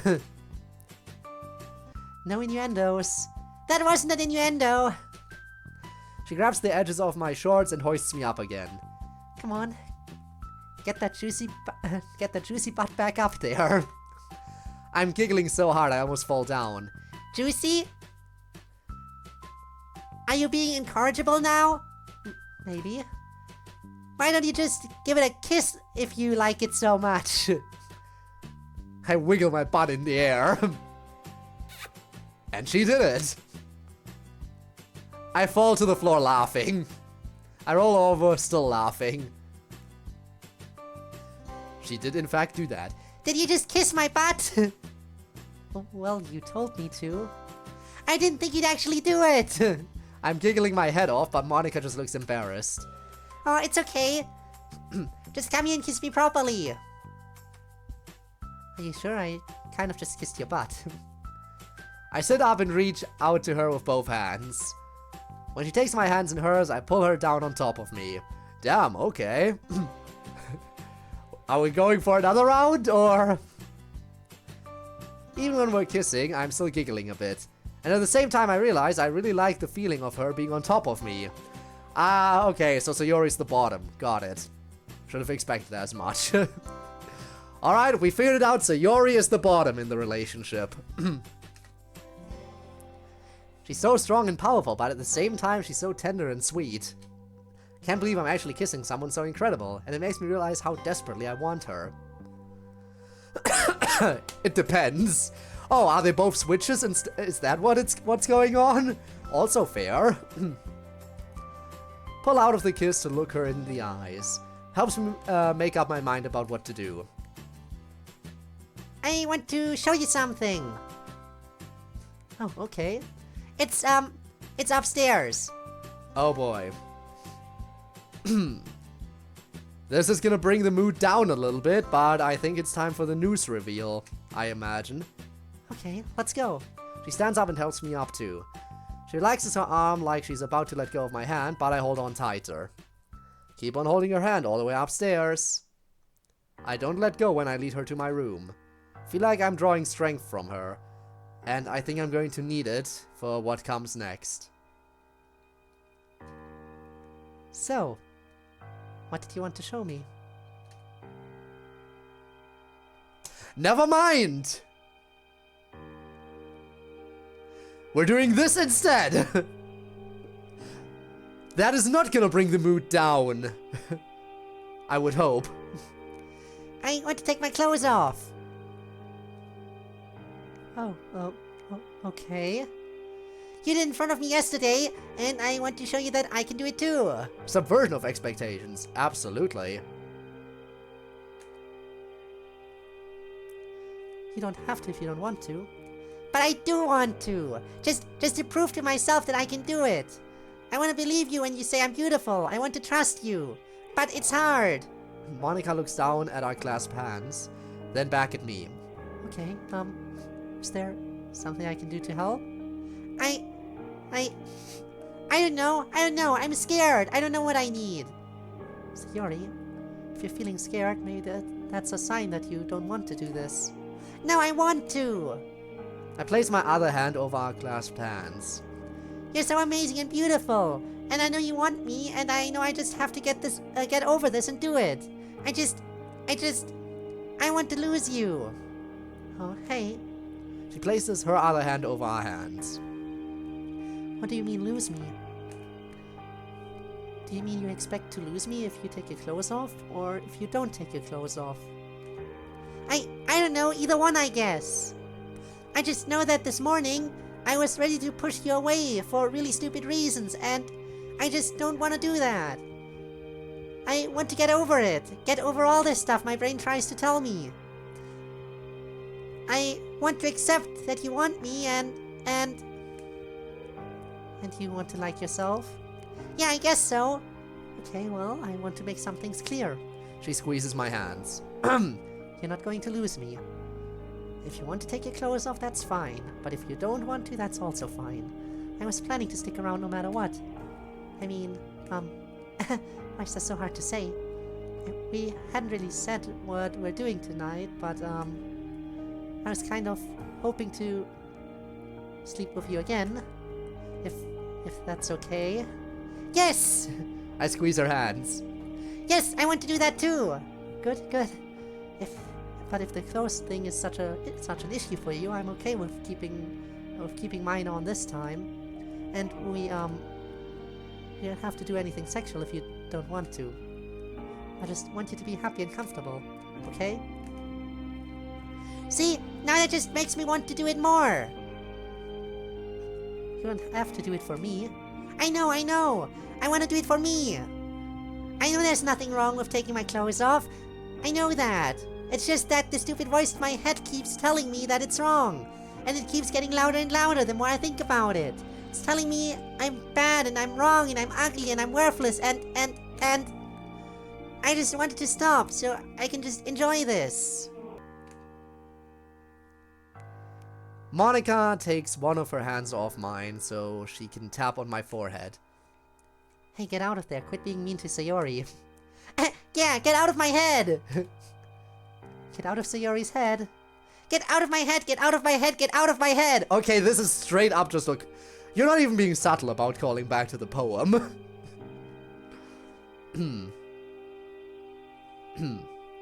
That's not even subtle anymore. Ah! I pull my hands away from Monica to take my shirt off. Not subtle at all. I'm breathing heavily, but still trying to stay strong. Every instinct in me wants me to cover up my exposed tummy, but I keep my hands at my sides. How does it feel? I hate it! But it's okay. Just tell me I'm beautiful. Are you kidding? You're gorgeous. Tell that to the voice in my head. It still doesn't believe you. Okay. She taps on my forehead again. Hello in there, Sayori's beautiful no matter what you say. Anyway, I thought we told you to get out of there. Well, you had better get out of there soon because these are coming off next. I take off my shorts. The blush is getting more serious. That phrase started as a positive thing. Very intriguing. Ha! Turning it around! You're in your underwear. I'm in my underwear! I'm still breathing heavily and now I'm trembling all over. I can feel myself blushing harder and harder the longer we stand here like this. You know, you're really sexy when you get all flustered like this. Turnabout is fair play, it's true. Oh, shut up and kiss me! We take each other in our arms and start kissing passionately. Or perhaps. The feeling of her hands on my bare skin makes everything I just did feel so real. My heart is pounding and my head is spinning so much I have to hold on to her for support. But I did it! It's thrilling, it's scary, it's scary, it's thrilling. But I couldn't have done it without her.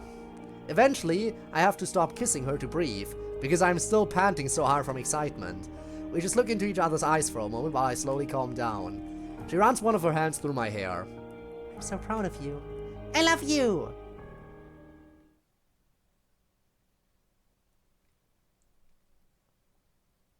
Oh, blush goes away. Alright, take a moment to process this.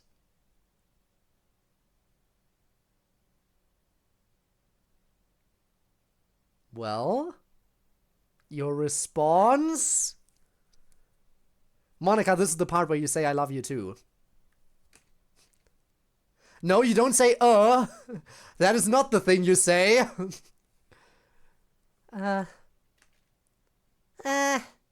Sorry, is that okay?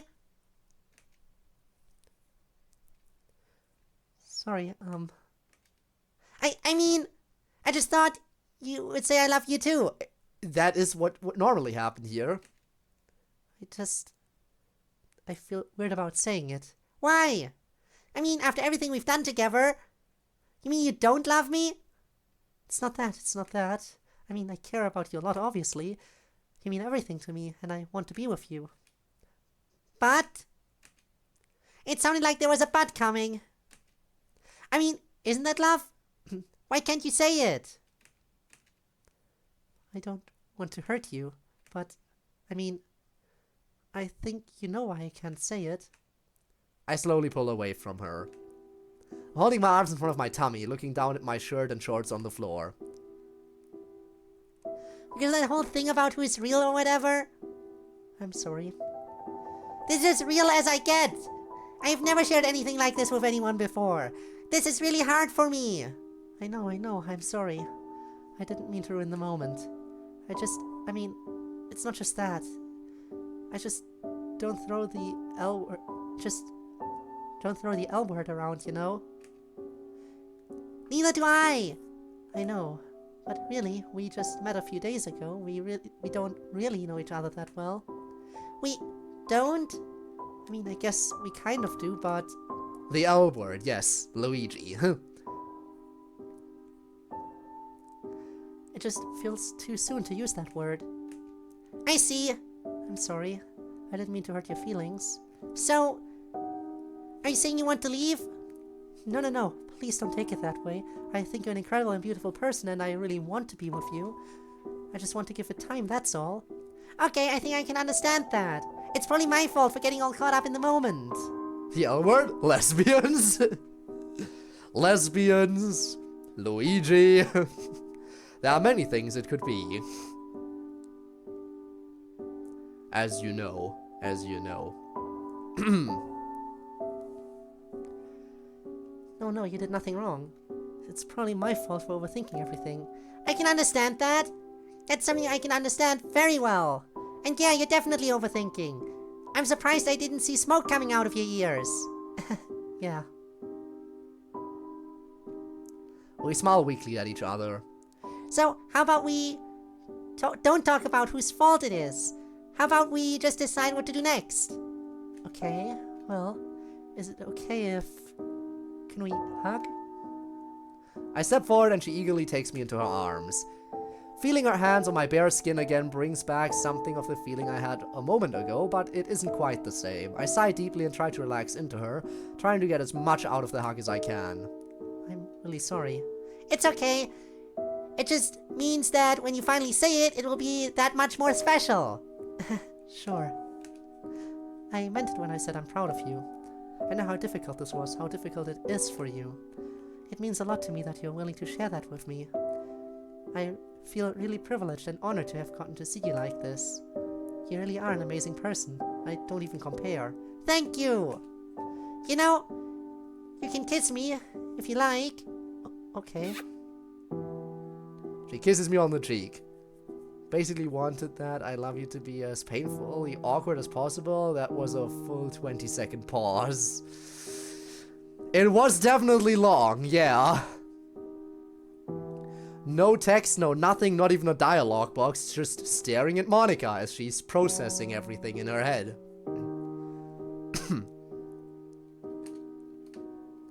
You can kiss me again if you like. Managed out of that kiss sound effect, you sure did. She kisses me on the cheek again. You're still not getting it. You can kiss me if you like. Next we're kissing each other on the lips. We kiss, and kiss, and kiss. I don't know how much time passes, we just keep kissing. The longer it goes on, the more I lose myself in her, the more I forget about everything we just been talking about. The feeling of her hands running over my body reminds me of her strength, and also her tenderness. It reminds me of everything I love about her. Eventually, I hold back to look at her again. The look in her eyes gives me all the courage I need. I want to finish what I started. Huh? Forgot to breathe. Breathing is overrated anyway. I still want to take my clothes off. Oh, good. I mean, remember, you don't have to. I know. I'm still kind of scared, but this is something I need to do for myself. Are you ready? Monica nods. Okay, here I go. I take the bow off my head and toss it aside. No, that's the most important article of clothing. Honestly, the important thing is, like, no matter what, the bow stays on during sex. No matter what. Anyway, where were we? Lewd. Yeah. Well, now I've seen everything. -2 defense stat.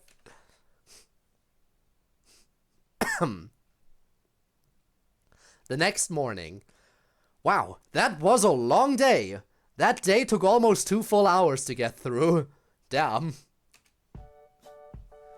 Very long day. Anyway, the sound of my alarm blaring wakes me up. I try to turn it off, but I can't reach it. Because Monica is lying on top of me. Told you she's the top. Thankfully, she turns it off for me. Morning, Sayori. I think it's time to get up. 10 more minutes. Okay.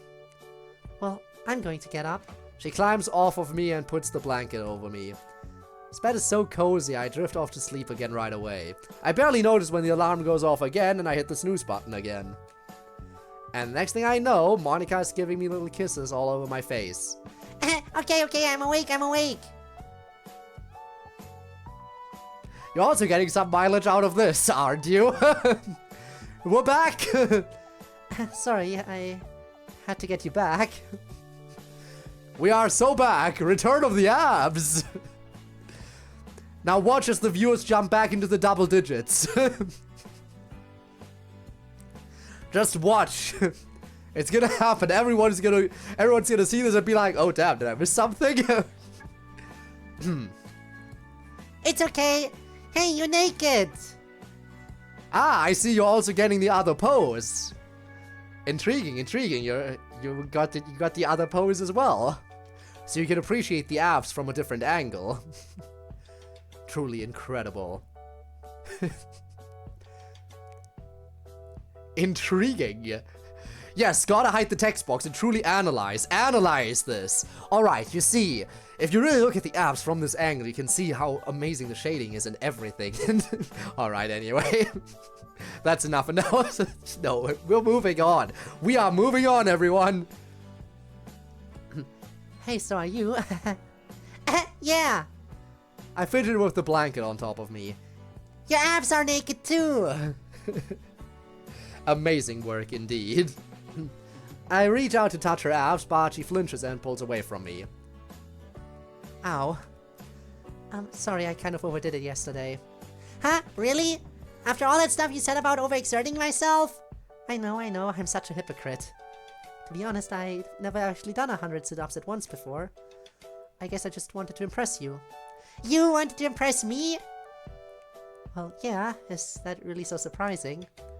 I mean, you're pretty amazing. Aww. We gaze lovingly into each other's eyes for a moment. Then the alarm goes off again, and I reflexively slap the snooze button again. Careful. Monica quickly picks up 2 cups that were on the bedside table. You almost knocked over the coffee. Huh? Where did those come from? I thought it might help you wake up. As she hands me a cup, I sit up in bed, adjusting the blanket so it's still covering me. Aw, thank you. I take the cups and try some of it. It's sweeter than I expected. Yeah, I kind of figured you'd want lots of sugar. Thank you. I really drink coffee. It's more my dad's thing. Yeah, that's what I thought. This is what you had in the cupboard downstairs. Fast food and instant coffee. I'm noticing a trend. Yeah, we don't do much cooking around here. My offer's still open if you want me to teach you how to cook. You were really good with those sandwiches yesterday. I'll bet you'd be a great cook. Ah, that's just the way my mom always makes sandwiches. Still. Maybe after school today, if you're up for it, we could do some more grocery shopping so I can stock up your kitchen. It would be fun to look up some recipes and make something together. Yeah, I think I'd like that. Wait a second. My sleepy brain is still catching up. Did you make the coffee while naked? That's right. You desecrated the kitchen, Monica! Yesterday the underwear and now fully nude in the kitchen? How could you? At least put on an apron and nothing else. Actually, what the... I think... that would be... that would almost be more erotic, wouldn't it? The apron, nothing else strategy. Also, hi, Bones. Welcome, you arrived at an interesting time.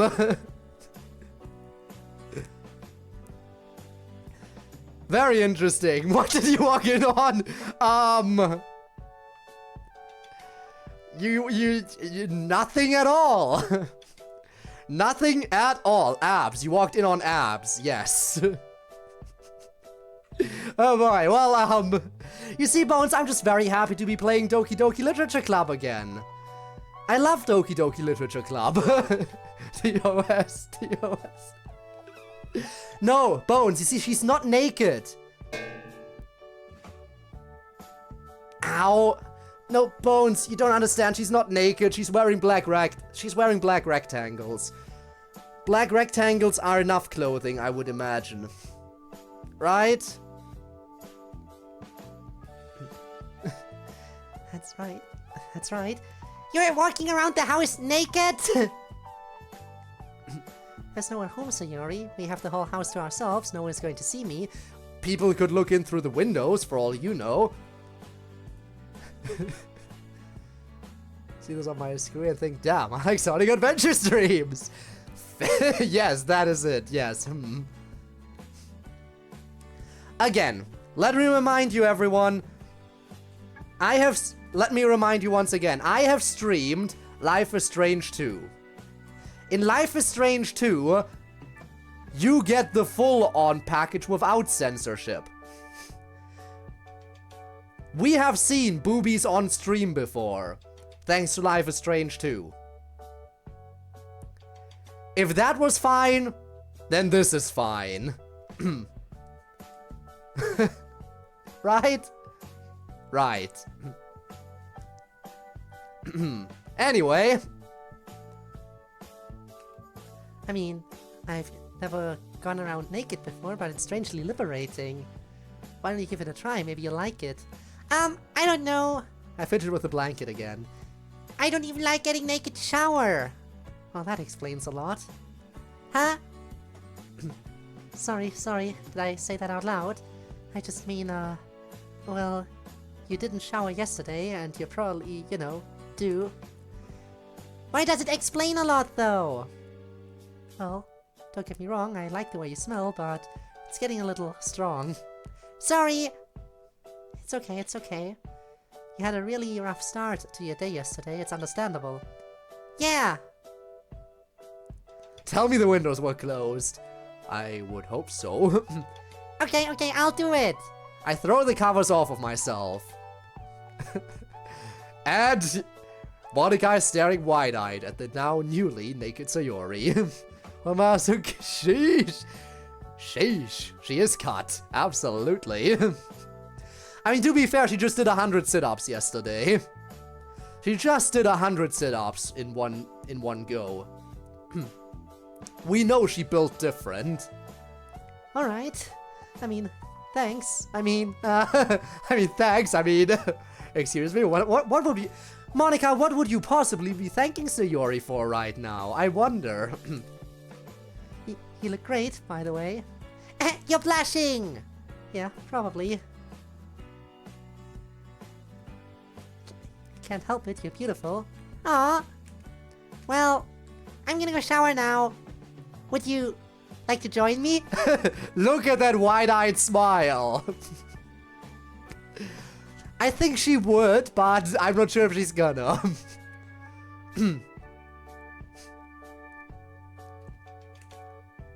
Well, just gonna stand there staring? Oh, she's gonna. I'd love to. Later. Well, dress for school. Ready to go? Almost. Isn't there something you're forgetting? Huh? Maybe? Your sit-ups. A serious issue with my PC. Well, hope everything is fixed now. Also, you're really gonna do the sit-ups after showering? I feel like it makes more sense to shower after the workout, right? Right? Oh well. I was supposed to remind you. And then they were late to school. Oh yeah! I guess I can do that really quick. I get into position on the floor and Monica kneels in front of me to hold, in front of my feet to hold them down.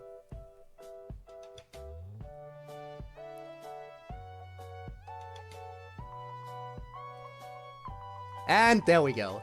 Good job. Although, did I do something wrong? No, I just... We need to get you some proper workout clothes. Not that I was looking or anything. Oh, right! I put my shirt back on. You perv! Oh, you like it? Yes, I do! She has me to my feet and we give each other a little kiss. Review code, but then I consider the prospect of doing the sit-up animation. Monica's abs brightened as I was too sexy. Okay, you know what? That is fair. That is fair. Fair consideration. I understand your decision-making process. But in that case, they could have done it at, later after school. Then again, I guess I don't know if Monika's gonna be going home with Sayori again after school, so I guess it makes sense to do it now. POV sit-ups, yup. We did those. Alright, she asked me to my feet and we give each other a little kiss. Let's get to school before we get any more distracted. Okay.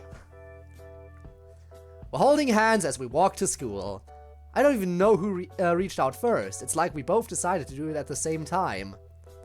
It's gonna be kind of funny going back to school again after the weekend we had. Yeah. Do you want to tell people that, we're whatever we are? I mean, do we tell people that we're girlfriends or what? I don't see why not. I mean, the only people to tell are Yuri and Natsuki, really. We don't need to tell them everything. But I guess we can say we're girlfriends and we're seeing each other romantically. Yeah, I think that'll be good. I'm pretty excited about it. I can't wait to tell them about us. Yeah. Who's gonna tell MC? No one. Because MC and Sayori at this point are still basically no contact. Because they kind of, you know, their relationship kind of grew very distant. Remember the lore from the original DDLC? They've kind of not had any contact for the longest time at this point.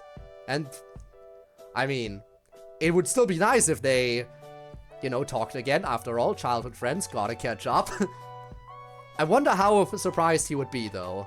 They are still neighbors as far as I am aware, yeah. Oh my god! I just realized, what if the MC was just looking out the window at one point, looking over to Sayori's house, and just randomly sees naked Monika running around in the windows? That would be interesting. I feel like he would have to do a double take if he saw that. Anyway, it'll be interesting to see how it affects the game. I wonder how they'll react to it. Sure. You know, I love it when you talk about your game metaphors. It makes me feel special to know that I'm the only one you've shared that with. I tug on her hand. It takes her a second to realize what I'm trying to do before I'm able to pull her in for a quick kiss. Oh, are we okay with PDAs? Public displays of affection. I wasn't sure if you wanted to keep that kind of thing private. I shrug. I'm okay with it if you are. I'm just happy to have someone to walk to school with. It's been a while. Oh? Was there someone else you used to walk to school with? I suddenly regret mentioning it, but it brings back uncomfortable memories. Never mind. My Sayori. Could it be that you have someone else in your life I don't even know about? Should I be getting jealous? No, nothing like that. I mean, he didn't join the club yet. He might still do it. He might. After all, but the thing is, the club just got founded. Like, a few days ago. Like, 4 or 5 days ago, the club got founded. NMC doesn't join the club in DDLC until later on. Maybe he will actually join, who knows. It's just Code, he's my childhood friend. Or, he used to be my friend, I guess. Monika suddenly stops dead in her tracks. What? I stop and turn to her. I promise he isn't someone to get jealous of, seriously. I haven't even talked to him in forever. Why did the Code get all weird when you said that? Because he's called Code, you see. Huh? You said him. But the Code himself said him, her. What? Just a second. She's doing it again. She's just staring off into space with a really intense look on her face. I'm still holding her hand, but it's gone limp like she's forgotten I'm here. Did I say something wrong? Just a second. I sigh. I guess I just need to wait for her to finish. Code. Player. Choose the main character. That's it.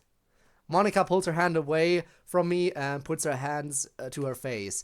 She starts pacing back and forth in front of me in the middle of the sidewalk. She looks more and more agitated the more she paces. The longer I watch her, the more worried about her I get. It all makes sense now. This explains everything. It does? The main character's gender is variable. The player selects the gender when they start the game.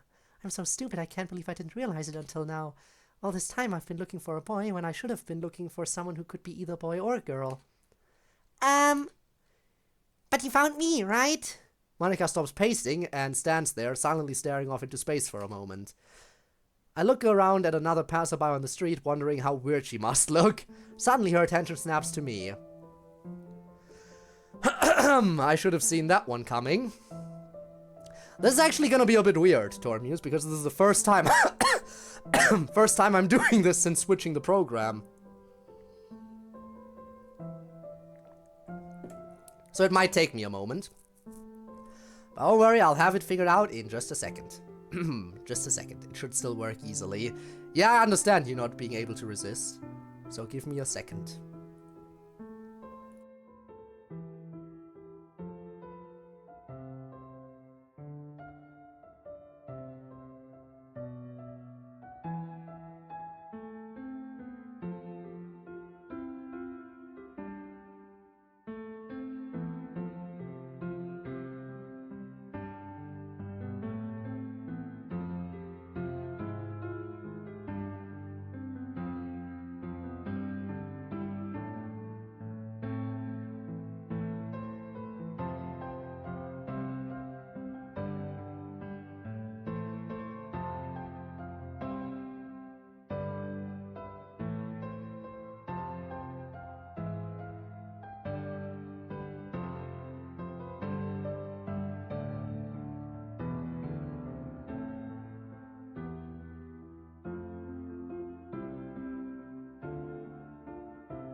Okay, I think I got it to work.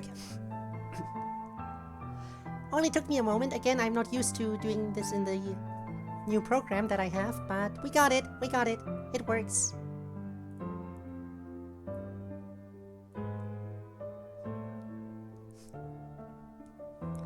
Boy or grill? We got grill. We got grill. Secretly Pokemon? How so? Aren't gonna talk with Sayori's voice every time, are you? I mean, I don't know what you mean. I'm not gonna do the Sayori voice super high-pitched, but I guess I am gonna talk, you know. Anyway. Well, let's get going then, shall we? Suddenly her attention snaps to me. Sayori. Oh boy.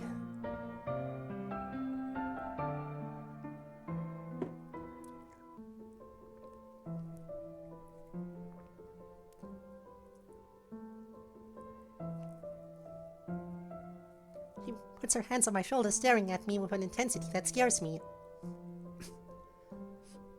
Well, ain't that something? Oh, there's a hydrate.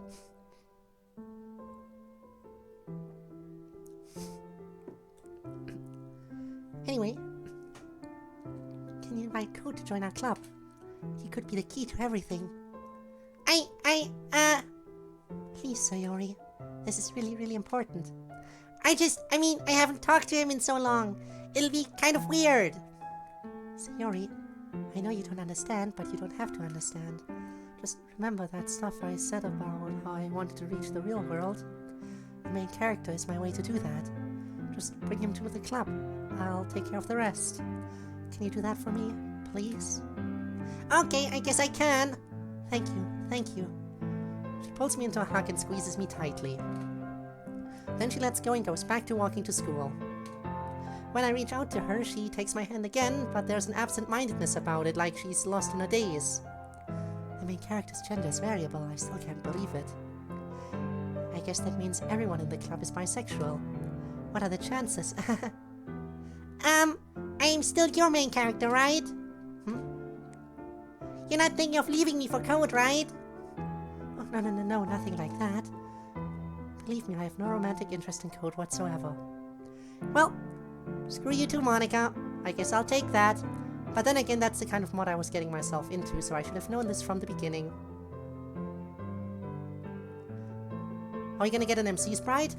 Yes, in fact, when I started this mod for the first time, we actually had 2 different MC sprites to choose from. There actually is a female MC sprite I can choose as well. He just happens to be the player's avatar. He's the connection to this world. I just want to talk to him, that's all. Okay! I guess that makes me feel a little relieved, even though I'm still worried about how nuts Monica seems right now. Yeah, she definitely seemed nuts with her expression as well. For the rest of our walk, Monica keeps going on about game this and player that. I just nod along with her until we reach school. Okay, I'm gonna go to class now. Remember to bring Code to club after school. How could I forget? Okay, you can count on me. I know I can. She pulls me into a quick kiss before heading off. Can't wait to meet him. As I head to my first class, I wonder what I've gotten myself into. All day it's all I can think about. How am I going to invite Code to the club? Heck, how am I even going to find him? It's been so long since we've spent time together, I don't even know what classes he's taking. The more I think about it, the more I dread it. But I remember my promise to Monica, and I know I have to figure it out somehow. Finally, by the last class of the day, I've come up with a plan. Half an hour before the end of class, I excuse myself to go to the bathroom. But instead of going to the bathroom, I wander around the hallways, peeking into the windows in each of the classrooms. I'm sure I look creepy doing this, I hope no one sees me. Eventually I find a classroom that Code is in, and I resume making plans. Knowing where Code lives and which classroom he is in, I know which exit he's most likely to go out. All I have to do is wait by the door, and I can just pretend to run into him naturally. Now time to wait. Teacher would say no, SMH plan failed. Well, at the very least, Sayori seems to have a nice enough teacher. The bell rings and the hallways quickly fill with students getting ready to go home. I wait by the door, scanning the crowd for Code. Soon I see him in the distance with his head down, spacing out as usual. I just have to wait here until the right moment. And now! I may have run into him a little too hard. I see, we're going for the classic cliche, aren't we? Where they both, like, where at the corner in the hallway, they both run into each other, fall to the ground. Very silly anime cliche stereotype, we know it. Ow, careful. Sorry, I'm so clumsy. It's okay. Code? Huh? Code, long time no see. Oh, Sayori! There he is. Yep, there he is. There he is. Sorry, it's the hair. I didn't recognize you. Has it really been that long? How have you been? I haven't seen you in forever. I'm doing okay, I guess. You? I'm doing great. I just started up a new club. I'm heading there right now. You're looking at the vice president of the literature club. Seriously? Huh? What's so funny? Nothing, I just... Literature? Really? I've never seen you pick up a book in your life. Well, it's not just about reading, it's about writing too. Sayori, you hate writing. I haven't forgotten all the times you got me to do your homework for you. Inside, I'm dying from embarrassment. I knew this conversation wasn't going to be fun. But I just forced myself to smile harder. Well, that was then. This is now. Obviously, I have changed since then. Reading and writing are what make me happy now. Whatever you say, Sayori.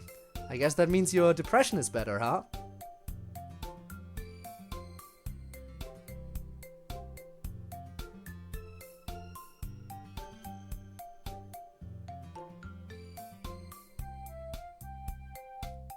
Excuse me, he knows?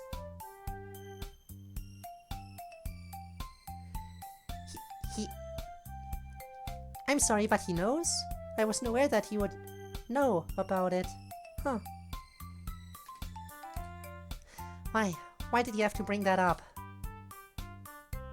That definitely is a curveball that I wasn't expecting. Can't get sidetracked, I have to say what I came to say. Well, what about you? Are you happy with video games and anime? Huh? What's that supposed to mean? I mean, that's what you're going to do when you get home, right? Yeah? So? don't you think it would be more fulfilling to join a club so you can spend time with other people? Fuck you.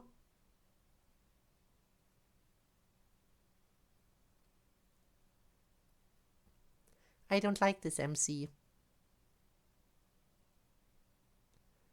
I don't like this MC.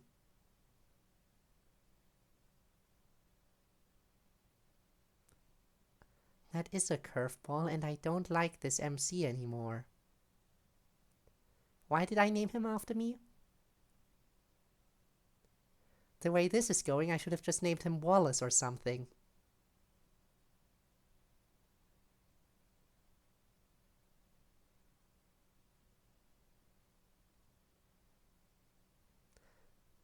Punt him into the sun. I can't agree more. You want to see the history? Fine, I'll give you the history. We asked him if you wouldn't think it would be more fulfilling to meet other people by joining a club, and he replied, well, fuck you.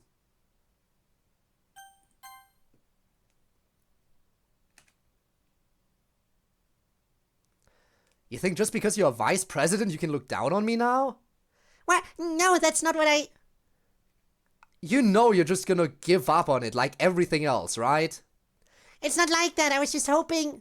Forget it, I don't care. Can I get rid of this guy? Too bad he doesn't have a character file to delete. To answer your question, yes, I'm happy with video games and anime. Go enjoy your club. I wish I could say it was nice to see you. Wait, Code! He goes out of the door. For a moment, I just stand there feeling stunned. Should I chase after him? I think that would just make things worse. How did that go so badly? I'm thinking back to the last few times we met. Was it last year? Or the year before? We weren't on the greatest terms, but it definitely wasn't that bad, was it?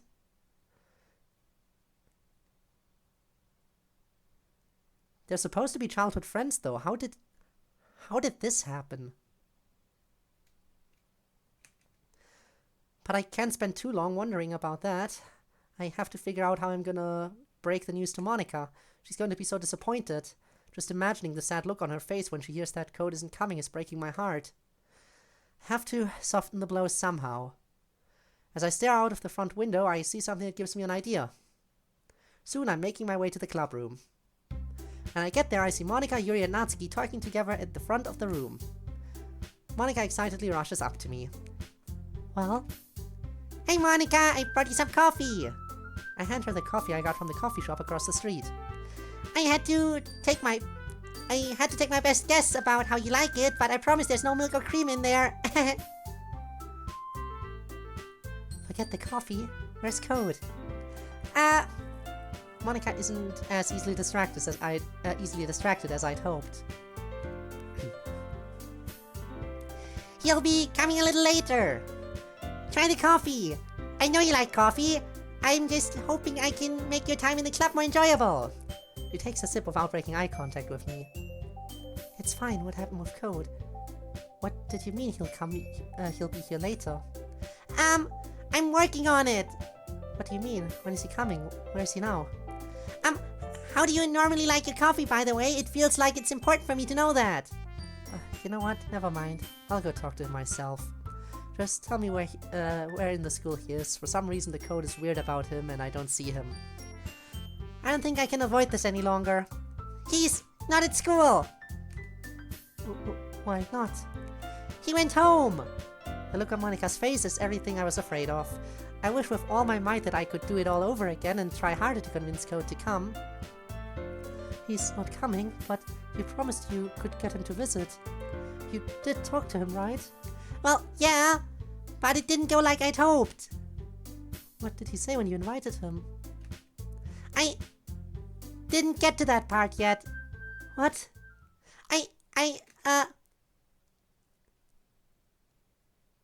What do you mean you didn't invite him? Well, I was trying to build up to it and...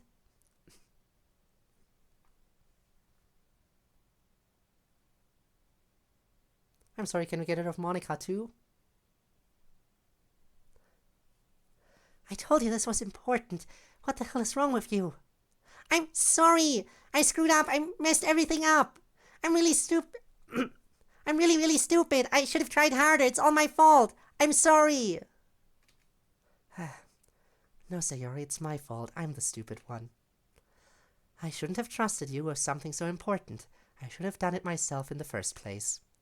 Somehow that hurts more than anything else she could have said. No, don't talk like that. I can fix this. I promise I can.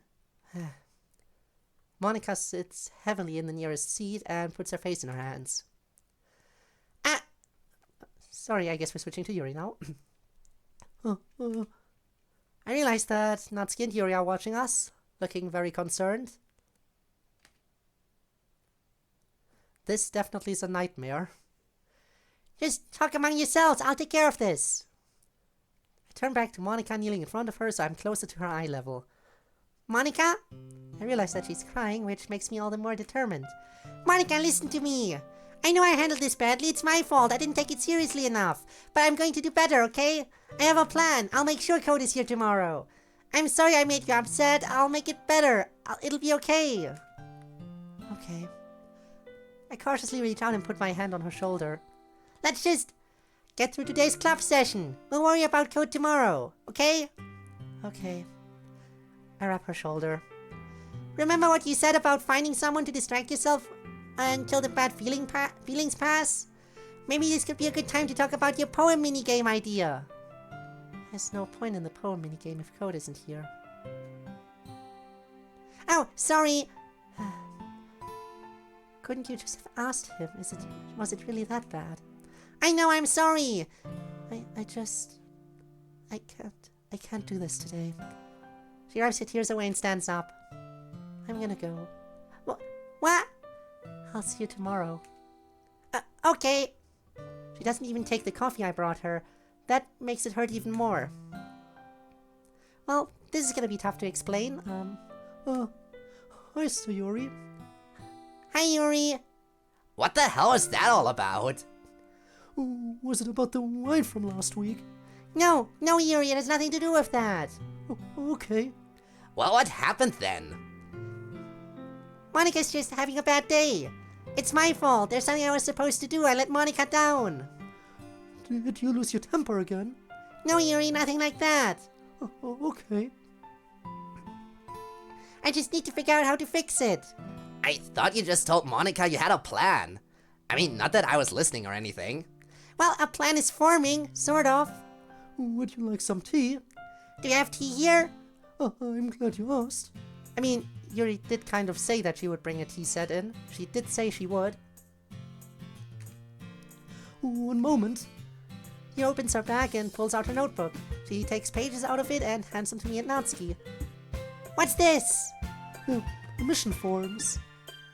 Huh? We need permission forms for tea? Strictly speaking, no.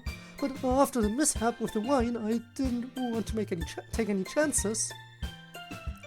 So I insisted the teacher sign it, and then I made copies for everyone. Now, if everyone talks about the tea, we all have proof that we're allowed. Yuri then goes to the closet and takes out a kettle. I'll be back in a moment. Are all our club sessions going to be like this? I thought Monica said she didn't want any drama in here. Well, these things happen, I guess. Oh, fine, whatever. Let's just fix this quickly. I don't need this place stressing me out. I know. I'll come up with something. Sure. And you know, if there's anything I can do to help, just tell me. Thanks, Natsuki, but it's really important. It's really my problem to deal with. Yeah, I heard you say that before. But you know, if anything happens to this club, it'll make Yuri cry, and no one wants to see that. So if I can help it, you better tell me. I can't think of anything you can do, unless... Cupcakes! Huh? Natsuki, can you make cupcakes for the club meeting tomorrow?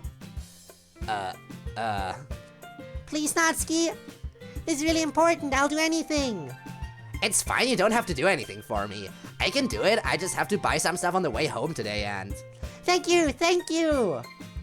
I pounce on her in a bear hug. Jeez, that's enough, I said I'd do it. I Get off me! Sorry. Yuri takes a step back and knocks on the door. Turquoise, I love the call back. I love the call back. Am I interrupting something? No! Sayori's just losing her mind about cupcakes. As usual. Cupcakes? Natsuki's making cupcakes for our meeting tomorrow. Oh, I see. He comes in with a kettle and begins preparing the tea. What's the occasion? Oh, we're getting a new member tomorrow. My friend Code was supposed to come in today, but, couldn't make it. Is that what Monica's freaking out over? Yeah. Is Code like a celebrity or something? Gee, I would love to be a celebrity. Is he a celebrity? I don't know. As far as I know, he has 993 followers on Twitch currently. Does that count as a celebrity?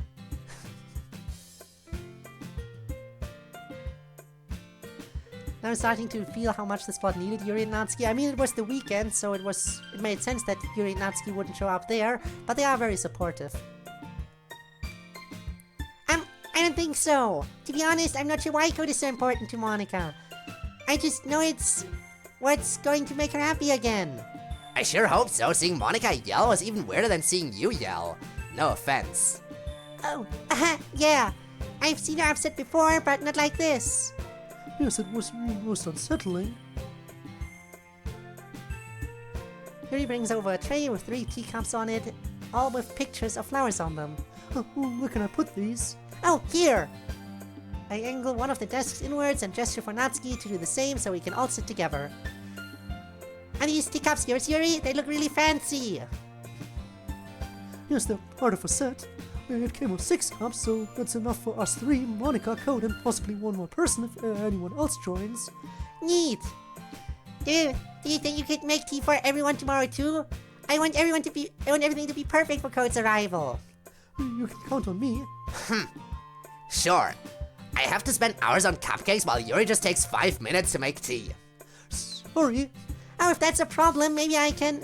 It's fine. I'm just letting you know that everyone's gonna like my cupcakes more, so you'd better look forward to them. Oh, sorry, I don't have more to contribute. It's okay, Yuri. It'll be good to have something to wash down the cupcakes. The tea will be important too. We're all going to do our part to make this the best club it can be. Yeah. My part's still going to be better, though. I'm sure it is. Natsuki's part is going to be the best of all of it. The 3 of us continue talking for a while. I learn a little about the books they're reading, and about Natsuki and Yuri themselves. After the stress of the day, it's nice to just sit and talk with friends. But eventually it's time to go home. And I have to come back to the problem I've been afraid of facing all along. I end up drinking Monica's coffee on the way home. My mind is going over all my memories of Code, all the time we walked to school together. Sometimes we just go straight to school, but we mostly took detours, sometimes through parks, sometimes through interesting looking alleyways. We always made every trip an adventure, up until I started sleeping in too late to do that. Retracing these steps makes me feel nostalgic for those days. Eventually I find the perfect spot. It's a corner store close to the street where we live. It's at an intersection that he would have to pass no matter which route he takes in the morning. All I have to do tomorrow is go to the store before he goes out and wait there until he passes by. I can pretend I stopped there to buy something and just happen to run into him by chance. Next, I just need to figure out what I'm going to say. Well, I mean, the first time didn't really work out too well. What makes her think that this will work out better? Oh well. And at the same time, I'm thinking about how I'm going to make up with Monica. Having a plan for tomorrow helps give me courage for try calling her, but her phone just goes to voicemail. I don't know what to say, so I hang up. I send her a text apologizing again and promising again to fix things tomorrow, but she doesn't reply. Hour after hour, I watch my phone, hoping to hear from her. The more time passes, the more worried I get that she's still upset with me. What if she wants to break up with me over this? What if... How bad does she feel about this? Didn't she say that finding Code was the most important thing in her in the world? Could she be thinking of killing herself over this? Suddenly my heart starts racing as I frantically call her again. It just goes to voicemail again, which makes me feel even more scared. I leave a message this time. Monica, I'm sorry. Monica, I'm sorry. I'm really, really sorry. I'm gonna fix this. I have a plan. It's a really good plan. I'll get Code to come to the club tomorrow. It's going to be okay, I promise. I mean, I know I promised today too, but I really mean it this time. It'll be okay, just don't give up on me. Please. I hang up. I start pacing around my room. I shouldn't be left alone. She shouldn't be left alone. I know that when I'm alone, that's when my suicidal feelings get the strongest. Right now, I'm imagining her sitting at home feeling like she lost her last chance to get the most important thing in her life, letting those sad thoughts go round and round in her head, making themselves worse and worse. I just wish I could talk to her and let her know that she has more to live for. Some desperate part of me wants to just go out and try to figure out where she lives. And then my phone rings. I frantically grab it like my life depends on it, and I use all my strength to push down everything I'm feeling when I answer it. Hi, Mommy! Okay, I was not expecting a mom call, but I guess that's happening. Sayori, sweetie, how are you? I'm great, thanks for asking. How's your trip going? It's fine. There isn't much to do in this hotel room when your dad is working, but I did get out to Salvado Beach for a bit.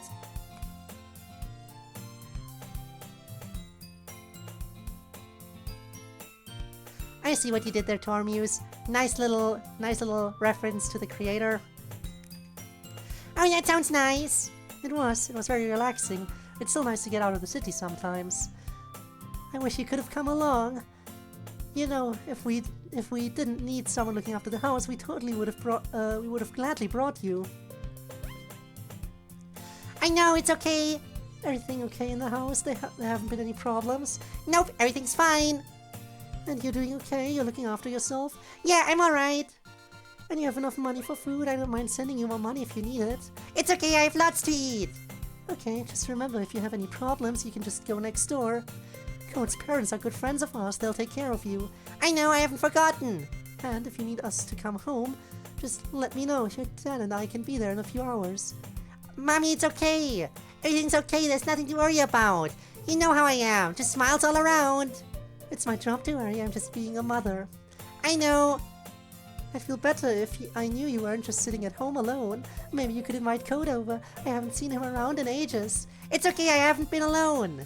I actually started up a literature club at school the other day. A literature club? Oh, that sounds fancy. Is my little girl going to grow up to be a famous author? We'll see.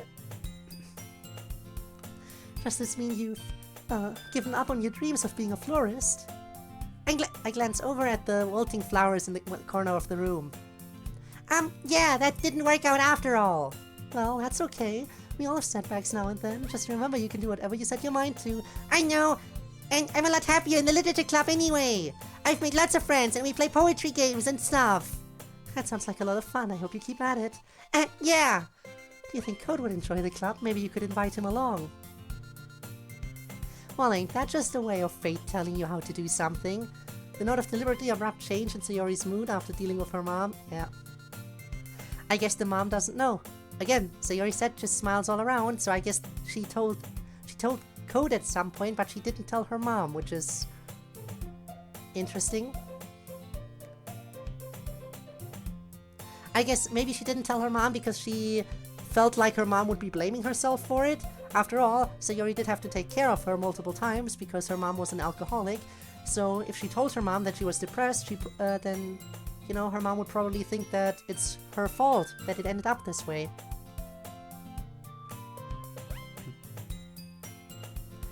That's a great idea, Mommy. Thank you so much. I'm gonna invite him first thing tomorrow. I'm glad to hear it. He always seemed happier when he was around. I don't know why he stopped coming over. Well, maybe I can ask him when I see him. Is Daddy there? He's at a meeting. He said he'd be back in an hour, but that was 3 hours ago. I'm sure it's fine. The meeting probably just ran long, right? I know, well, you know how I get. I know. Maybe you could go for a walk to help you take your mind off of it. You know what? That's a good idea. I think I'll do that. Just remember, if you need anything, you have my number. I know. We should be back in time for the festival next week. I'd still love to go with you. Yeah, I'm looking forward to it. I'm sending over big hugs. I'm hugging myself. You know what? That actually lines up perfectly, because doesn't the original game start on a Thursday? Like, correct me if I'm wrong, but I'm pretty sure the original game starts on a Thursday. It's, no, sorry, on a Tuesday. Why did I say Thursday? I meant a Tuesday. So the original game starts on a Tuesday, if I'm not mistaken. And that makes sense because this is Monday, so her getting prompted to ask Code to join the club makes sense. Again, the mom is telling her that's just like the world, basically everything in the world is lining up to ask the main character to join on Tuesday. Maybe that's part of the reason why she was so harshly rejected today, because the main character isn't supposed to be joining until Tuesday. So because she asked on Monday, things naturally didn't work out. Maybe that's it. Maybe that's the world conspiring against her. I'm sending big hugs back. I love you, Mommy. Love you too, sweetie. We'll talk again soon. Bye. Bye. And I had a long, slow sigh as I tossed my phone onto my bed. Maybe my mom's giving me the reminder that I need to keep it together. I need to keep focused. I need to remind myself that I'm doing all that I can. I told Monica that I would fix this. I did as much as I could to make sure she knows that. She's not alone. She has her parents with her. She's not going to kill herself while they're around, right? Last thing she said to me is, see you tomorrow. She's planning to come back tomorrow, right? And besides, I already took the most important steps the first day we met. I made sure she can't delete her file. I heave another sigh. The best I can do right now is to make sure I do everything I can to keep my promise. I spent the rest of the evening making plans for what I'm going to say to Code.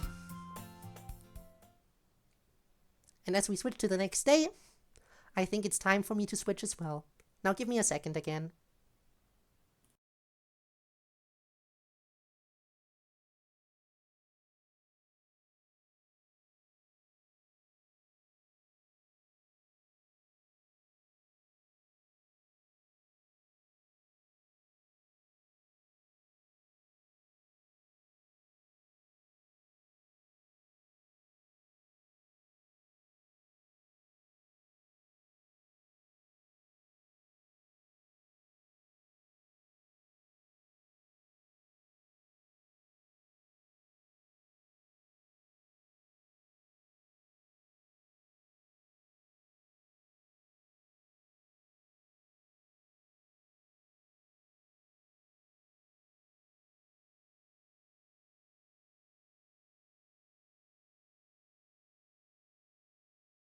We are so back. Anyway, the next morning, right? Right, the next morning. Where were we? And we feel defeated. Seems so long to go to Tuesday. We back.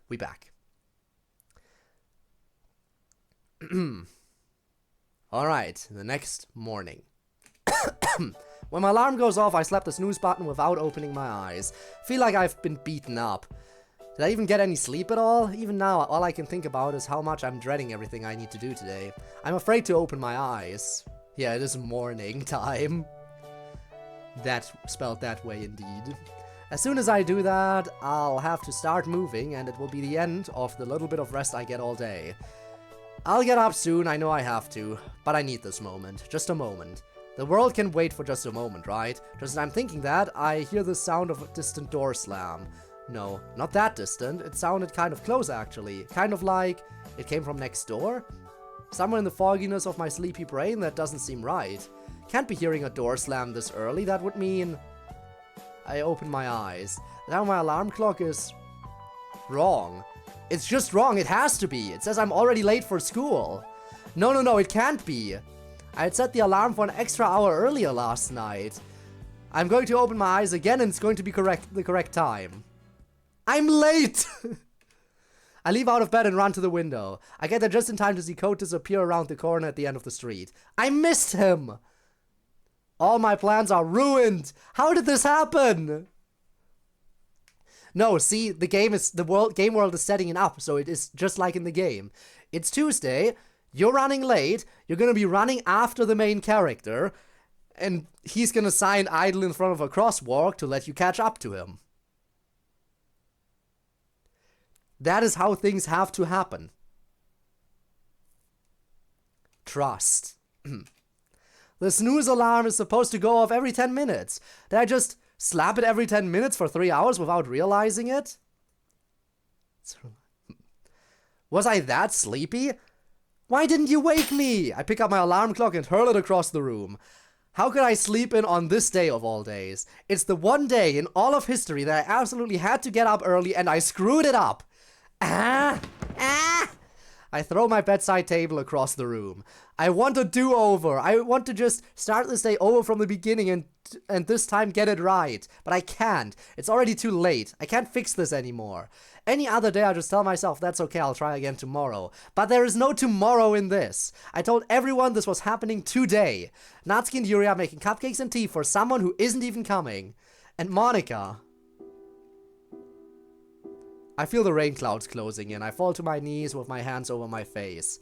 Is there even any point in going to club just to face Monika's anger again? Or worse, her sadness? She was counting on me and I let her down. Again. I'm not good enough for her. I don't deserve her. I never deserved her. I was so lucky to have her and I just threw it away for no reason except I'm so stupid and useless and worthless. Worthless. Worthless! I lie down on the floor. I don't have the energy for anything else. Monika's going to hate me now. Natsuki and Yuri will hate me too. I made them do all that work for nothing. Code hates me. Everyone hates me. And for good reason too. Turn my head so I can look under my bed. Don't you dare grab the noose. With the last of my strength, I crawl over to it and pull out my noose. I start to cry as I hug it to my chest. You're still my friend, right? Nothing matters anymore. Nothing matters at all. Everyone would be better off without me. If I had the strength to stand, I'd probably just get it all over with right now. Why is there a blinking light under my bed? I lie here, staring at it. Eventually I get curious enough to reach out and find out what it is. It's... my phone? It must have fallen down when I threw my bedside table. I have messages? They're from this morning. From Monika! I must have slept through that too. I open them and read them. I got your messages. I'm really sorry about yesterday. I haven't given up. Don't forget to do your sit-ups this morning. Staring at the messages, I start breathing faster and faster. Monika hasn't given up. I can't give up either. There we go! Push myself to my feet and throw my uniform on as fast as I can. No time to eat, no time to shower, no time for sit-ups, no time for anything. Just get dressed and go.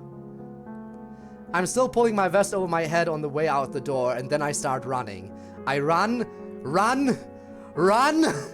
Code would have just gone straight to school, right? He wouldn't have taken a detour. Maybe I can still catch up with him. I've never run this fast in all my life.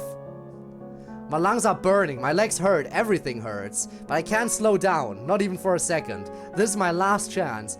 My last chance. I have to try. I've almost reached the school when I see someone in uniform in the distance. Is it him? Hey! I'm so out of breath I can barely hear myself. When I get closer, I think it's him.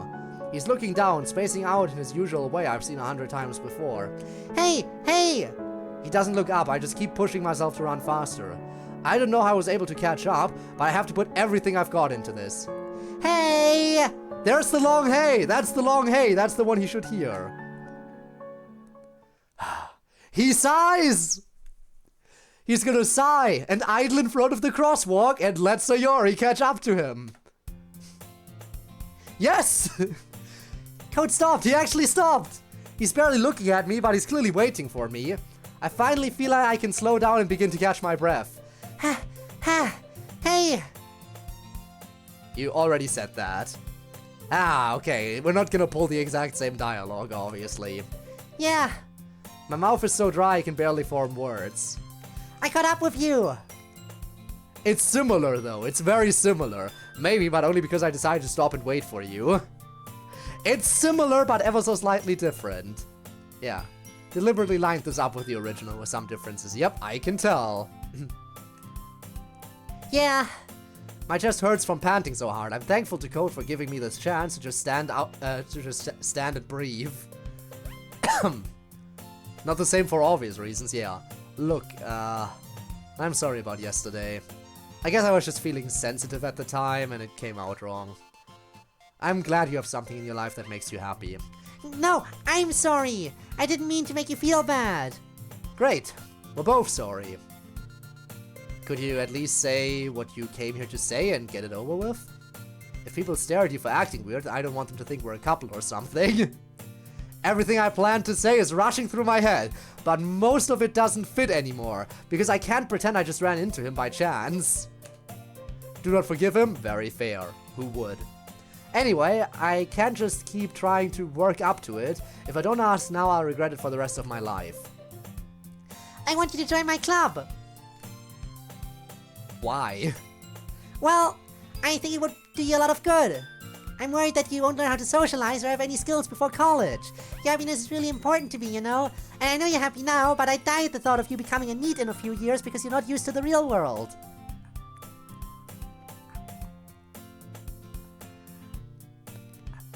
Got my jaw again. It's better today, though. It's better today. It's definitely going away slowly. Wow. When did you become such a bitch?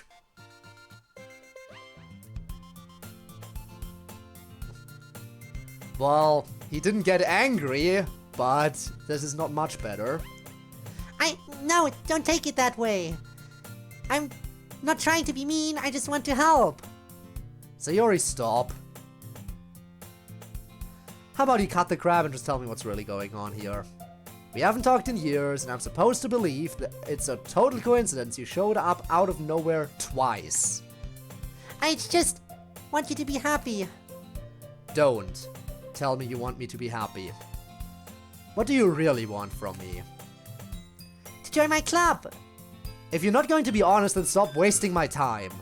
No, really, I just want you to join my club, that's all. After that, I'll never bother you for anything again, I promise.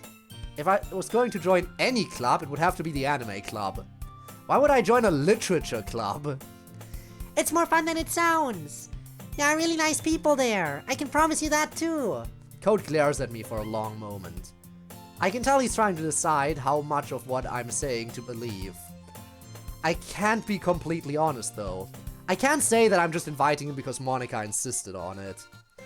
That would lead to all kinds of questions I have no way of answering. I'll think about it. He turns and resumes walking to school. I pick up my pace to walk alongside him.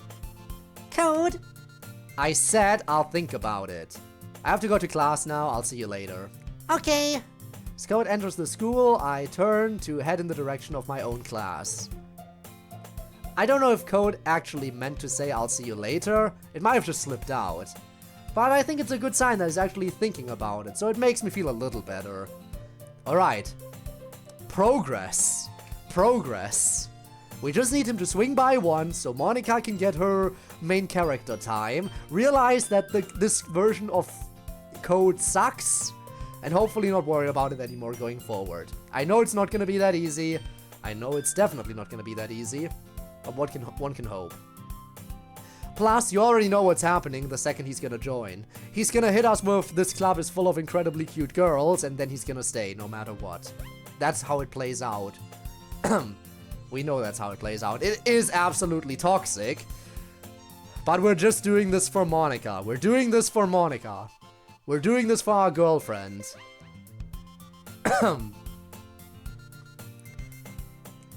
But I think it's a good sign that he's actually thinking about it, so that makes me feel a little better. I have to borrow a pen and paper when I get to class because I was so rushed I forgot to bring my bag with me. I can't concentrate on any of my lessons. I just doodle on the page while I think about after school plans. When lunchtime rolls around, I head straight to the cafeteria and wait by the entrance. I won't be eating lunch today since I left everything at home, including my money. That's fine, I have too much to do anyway. Soon I see one of the people I'm looking for. Hey, Natsuki. Oh, hi, Sayori. Do you have a moment? Yeah, let's go over there. Let's go over here. She leads me around the corner from the cafeteria. I don't want my friends to see me talking to you. They'll be weird about it. They will? Well, I don't know. Look, it's just none of their business. They don't need to know about it. Anyway, what's up? Did you make the cupcakes? Please tell me you got them ready in time. My hopes are dying all over again. It's okay if you didn't. I know I didn't give you much time. Just promise you won't hug me. Huh? Just say it. Promise you won't hug me. Okay, I promise I won't hug you. I made the cupcakes. They're in my locker. Thank you. Stay back. You promised. Oh, right. I'll find another way to thank you. Sure. You owe me one. Anyway, if that's all, I gotta go find my friends before they wonder where I am.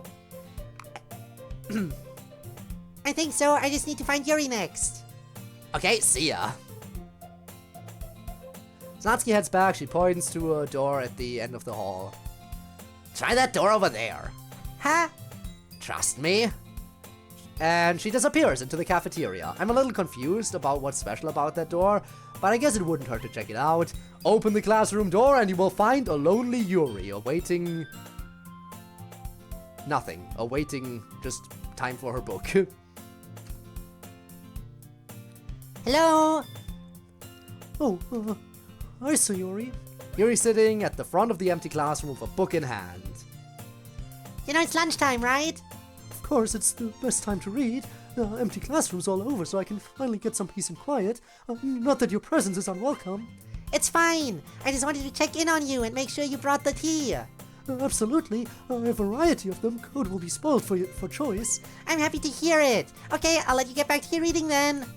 Sayori, how important is Code's visit? Could this get our club shut down if it doesn't go well? Despite all the stress I'm feeling, a smile comes to my face at the fact that she said our club. To be honest, I don't know. Natsuki knows where Yuri is for no particular reason. Yes, no signs at all. There's no reason why she would know. She just guessed. She just guessed she was behind that door. Slide the floor, what does that mean? To be honest, I don't know. The only thing I'm sure of is that we'll do our best. That we will. See you later, Yuri. Okay, bye. Okay, Natsuki's and Yuri's parts are sorted out. Now I just need to find Code so I can... Hey. Hey. I'm really sorry about yesterday. I didn't mean to yell at you. No, I deserved it. I broke my promise. I should have tried harder. Hey, no, don't shoot yourself. I already told you it was my fault. Why does she keep blaming herself? I'm going to fix it. It'll be okay, you'll see. I know. There's a long pause. There's a lot that I want to say to her, but right now I don't deserve to say it. I wasn't ready to run into her like this. What's that you've got there? Huh? She's pointing to the piece of paper in my hand that I've been carrying around all day. Oh, it's nothing. Just some doodles. Can I see? I shrug and step closer to her to hand her the page. These are really good. Hey, you could become an artist, you know? I shuffle my feet while looking down. It's really nothing. I mean, I thought I could be an artist once, but I'm not any good at it. That's so cute, though. She hands the page back to me. And speaking of cute, there's something I've been dying to show you. She pulls a little piece of paper out of her bag and hands it to me. Poem time? My heart leaps in my chest when I realize it's a poem. But it's not her handwriting. The more I read it, the more confused I get. Ha! This is that piece of scrap paper she left behind last club meeting. It looked like she was working on a poem called... Don't say it out loud and give it back! Isn't it adorable? Natsuki wrote it. Oh! My heart sinks.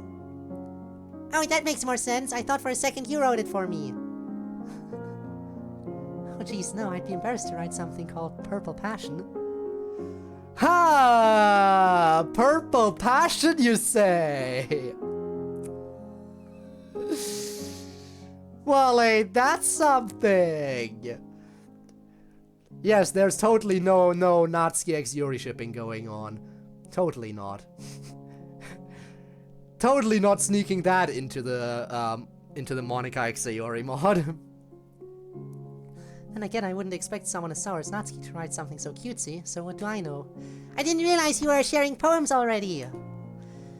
I'm just sorry I wasn't there for that. We didn't exactly share it on purpose. I found it in the game files. Sure. There's another pause while I just stand there shuffling my feet. Hey, can I give you a hug? I don't deserve a hug from her, but I shrug anyway. She takes me in her arms. I barely feel like I have the strength to weakly return the hug. I'm sorry it took so long for me to respond to your messages yesterday. I was just so lost in my thoughts, I couldn't even bring myself to look at them. I know. You had good reason for it. I upset you. No, please don't think of it like that. You did nothing wrong. I wish she'd stop telling such obvious lies. It just reminds me more and more that I haven't done enough for her. I pat her on the back. It's okay, we'll figure this out and it'll be okay. No, I'm supposed to be saying that to her! Okay. How about we have lunch together? I can't. I have too much to do. I still need to find Code. Okay. Can you at least promise that you will eat lunch, though? I'm not hungry. Just then my stomach growls. Why does my stomach keep betraying me like that? God damn it, I'm getting hungry now. I hunger for nourishment. Sounds like the voice in your stomach disagrees. Sayori, what did you eat for breakfast? You didn't eat anything, did you? It's not healthy to skip so many meals. I know. If you're worried about... She glances around us. The thing we talked about on the weekend, maybe you can just remind yourself you can work it off with sit-ups afterwards? Does that make it any easier? I shrug. Did you do your sit-ups this morning? I know things got weird yesterday, but I still want to make sure I reminded you. I shake my head. Well, that's fine, you can just do them later, maybe after school. How about I buy you some lunch, my treat? You don't have to do that. I know, I want to do it. I'm already dreading her reply, but I have to say it anyway. I don't deserve it. Come on, let's not have any more talk like that. You told me that you wanted to get better about accepting help. How about you accept my help? I can't. I run away. I hear her calling after me, but I don't stop running until I've gone out the front door of the school. There are too many people out here. I go around the side of the school all the while trying to hold back the tears that are welling up. Once I find a quiet empty spot, I sit on the ground with my back against the wall. Yikes. Things are definitely not going too well, but again, Monika is not exactly the best at communicating what's going on to Sayori. Monika basically just keeps rambling on about game stuff to herself and to Sayori without giving Sayori a proper explanation. I mean, I'm not sure if Sayori would exactly buy what's going on, or even fully understand. But I feel like with all the stuff Monika is saying at this point, she should just give her a straightforward explanation. Maybe that would make things a little bit easier on her. I don't know though, maybe it'll just make things that much worse. Put my face in my hands and cry my heart out. Everything Monika just said is a reminder of how much I failed. I made her feel bad for me, I made her feel guilty. She's buying me food out of pity. I haven't even done the one simple thing I said I'd do. I don't deserve to eat. My stomach hurting from hunger is just my punishment for everything I've done wrong. I can't accept any food until I get Code to visit the club. I can't even do that now, because I'm sitting here falling apart instead of finding him like I planned. I'm so worthless. The bell rings. Have I really been sitting here that long? I pick myself up while wiping my tears. I know that if I leave things the way they are, Code will never join the club. So my last option is to find him after school, and convince him. Somehow. My last classes of the day are full of anxiety, thinking ahead to it. Scribbling on my now crumpled piece of paper doesn't do much to make me feel any better. Eventually, the final bell of the day rings, and I hurry to Code's last classroom. I'm well past the point of pretending I just happened to run into him. I watch all of Code's classmates pour out of the room, bracing myself for Code's anger when he sees me. But he doesn't come out. I start to panic, thinking maybe I got the wrong room, and rush inside. Ah, yes. This is the big moment of him sitting there and spacing out, and Sayori's gonna come in. I thought I would catch you coming out of the classroom, but I thought you saw you just sitting there and spacing out, so I came in. Honestly, even worse than me sometimes. I'm impressed. I know this moment. And feel relieved to see Code sitting there in the back of the room, spacing out. I stand in the entrance watching him. Does he even realize he's the last one left in the classroom? He's always been like this. If he doesn't have a video game or anime in front of him, he just kind of stares into space. Oh no. Again, I hate it when an asshole is relatable to me. Not for the asshole parts, but because I know they have asshole parts as well. I wonder what goes on in his head when he does this. I wonder if... I know you're there, Sayori. I told you I'd think about it. I'm thinking about it. I slowly step into the room, trying my best to put on a friendly face. I just thought you might need some encouragement. Yeah, I kind of figured you'd be here. You don't need to wait up for me if it's going to make you late to your own club. It's alright, this is important. Okay, but why though? I already told you. And I already don't believe you. You're right about one thing though. I'm a total loser. What? No, I didn't say that. You might as well have. I just sit at home with video games and anime and don't ever talk to anyone. It probably would do me some good to spend time with other people. Okay. I've made up my mind. He stands up. Hope wells up in my chest. Yeah? Yeah. I'm going to the anime club. No! I clap my hand over my mouth. No? What about all that stuff about how you want me to meet people and develop social skills? Can't I get that at the anime club? Whatever you're doing here, it feels like some kind of game you're playing with me, and I don't like it. Well, I kind of told the club yesterday I would bring in a new member. And Natsuki made cupcakes and everything. Don't make promises you can't keep. There's no way I'm going to your club. He walks past me towards the exit. Code. Don't. I know I've been a bad friend. Code stops in the doorway. I know you have good reason for being mad at me. I just wish we could bring back the days we spent together as kids. I miss those days. I miss you. Fine, I'll stop by for a cupcake, okay? I have to stop myself from letting out a cheer. Okay, let's go. I have to try with all my might to hide how excited I am. I don't know how much it shows. Code looks dejected the whole way to the literature club, but it doesn't matter because I did it! He's coming! Monica said she would take care of the rest as long as I brought Code to the club. I hope she's prepared to do some hard work now. I don't know how she's going to convince Code to stay. It's easy. This club is full of incredibly cute girls. That's how it works. That's how you get them to stay. Everyone, the new member is here. I told you, don't call me a new member. Seriously, you brought a boy? Way to kill the atmosphere. I wonder how different this is if I choose the female pro tag. Because this is definitely going to be the most different from the base game. Oh, welcome to the Literature Club. It's a pleasure meeting you. Would you like some tea? Sure. I have a choice of oolong tea, green tea, lemon tea, mint tea, Earl Grey tea, orange pekoe tea. While the others are introducing themselves, Monica comes up to me. Female? Yes. Fuck, get out of here. There are minor differences here and there with the female options, I imagine. You know, the skip button is always an option, and it only skips, like, text I've already seen. I assume it's the same in this mod, right? So I could technically do a second playthrough where I just skip everything and I will only see the lines that have changed between the two different playthroughs, right? I would assume.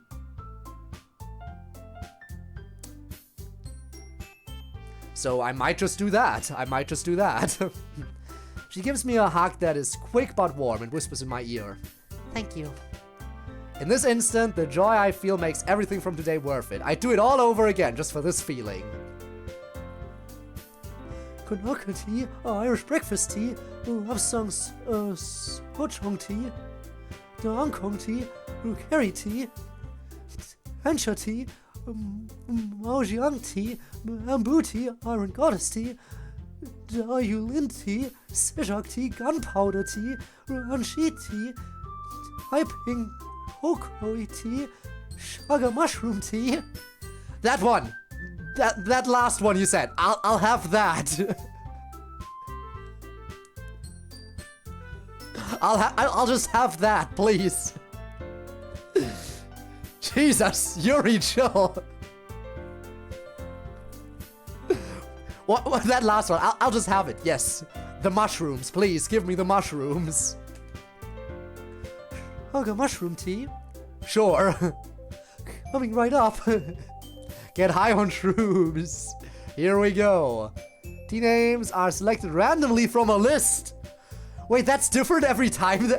Okay, Torres, that's actually really nice if that's nice. Very nice. So anyway, Code, what a nice surprise. Ooh, welcome to the club. Monica. Wow. I mean, hi. Good to see you too. Natsuki, could you help me with these? Natsuki and I moved some desks together like we had them yesterday. Gotta say, Code isn't what I expected. Like, that's who everyone was freaking out over yesterday? He's just some goofy boy. I feel dumb for putting so much work into the cupcakes. What were you expecting? I don't know, someone popular and sexy? Someone who's not stammering and blushing so much? Well, Monica just really wanted him to join. She has her reasons. Uh-huh. Well, watch out, looks like Code's about to steal your girl. Huh? Relax, I'm just joking. Anyway, I'll go get the cupcakes. Steal my girl? Did Monica already tell the others about us? I look over at Monica and Code talking together. Anyway, Natsuki's just being silly. Monica's just being welcoming like I'd expect. There's nothing going on between her and Code. Nothing for me to get jealous of. Come sit down, Code. We made room for you at the table so you can sit next to me or Monica. Without hesitation, Code takes a seat next to Monica's. Well, that's also different from the game, but I guess they had a little bit of a falling out here. Nothing to get jealous of. Nothing at all. But I'm quickly distracted by a sweet smell coming from a tray Natsuki's carrying. Okay, are you ready? Ta-da! I can't speak, because my mouth is instantly full of drool. Natsuki just revealed the tastiest looking cupcakes I've ever seen. In a split second, one of them is in my mouth, and I'm in flavor heaven. This might be better than sex! Gee, I really want to try Natsuki's cupcakes. Not like I can make the comparison Sayori is making here, but one can assume. Not because I'm so hungry, but because I feel like I've earned it. After all I've been through today, this is the best reward I could have had. I tried to reach for another one, but Natsuki slaps my hand away. Hey, at least finish the one you've got before you take another one. I finished it. Only like half of it, the rest is smeared on your face. Jeez, have you never eaten before or something? Try Natsuki's code. What? What?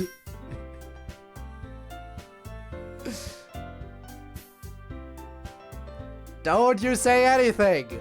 Don't you say anything. We're not having that conversation. I'm not oblivious to what I'm saying. I'm not Sayori. Also, thank you for the hydrate.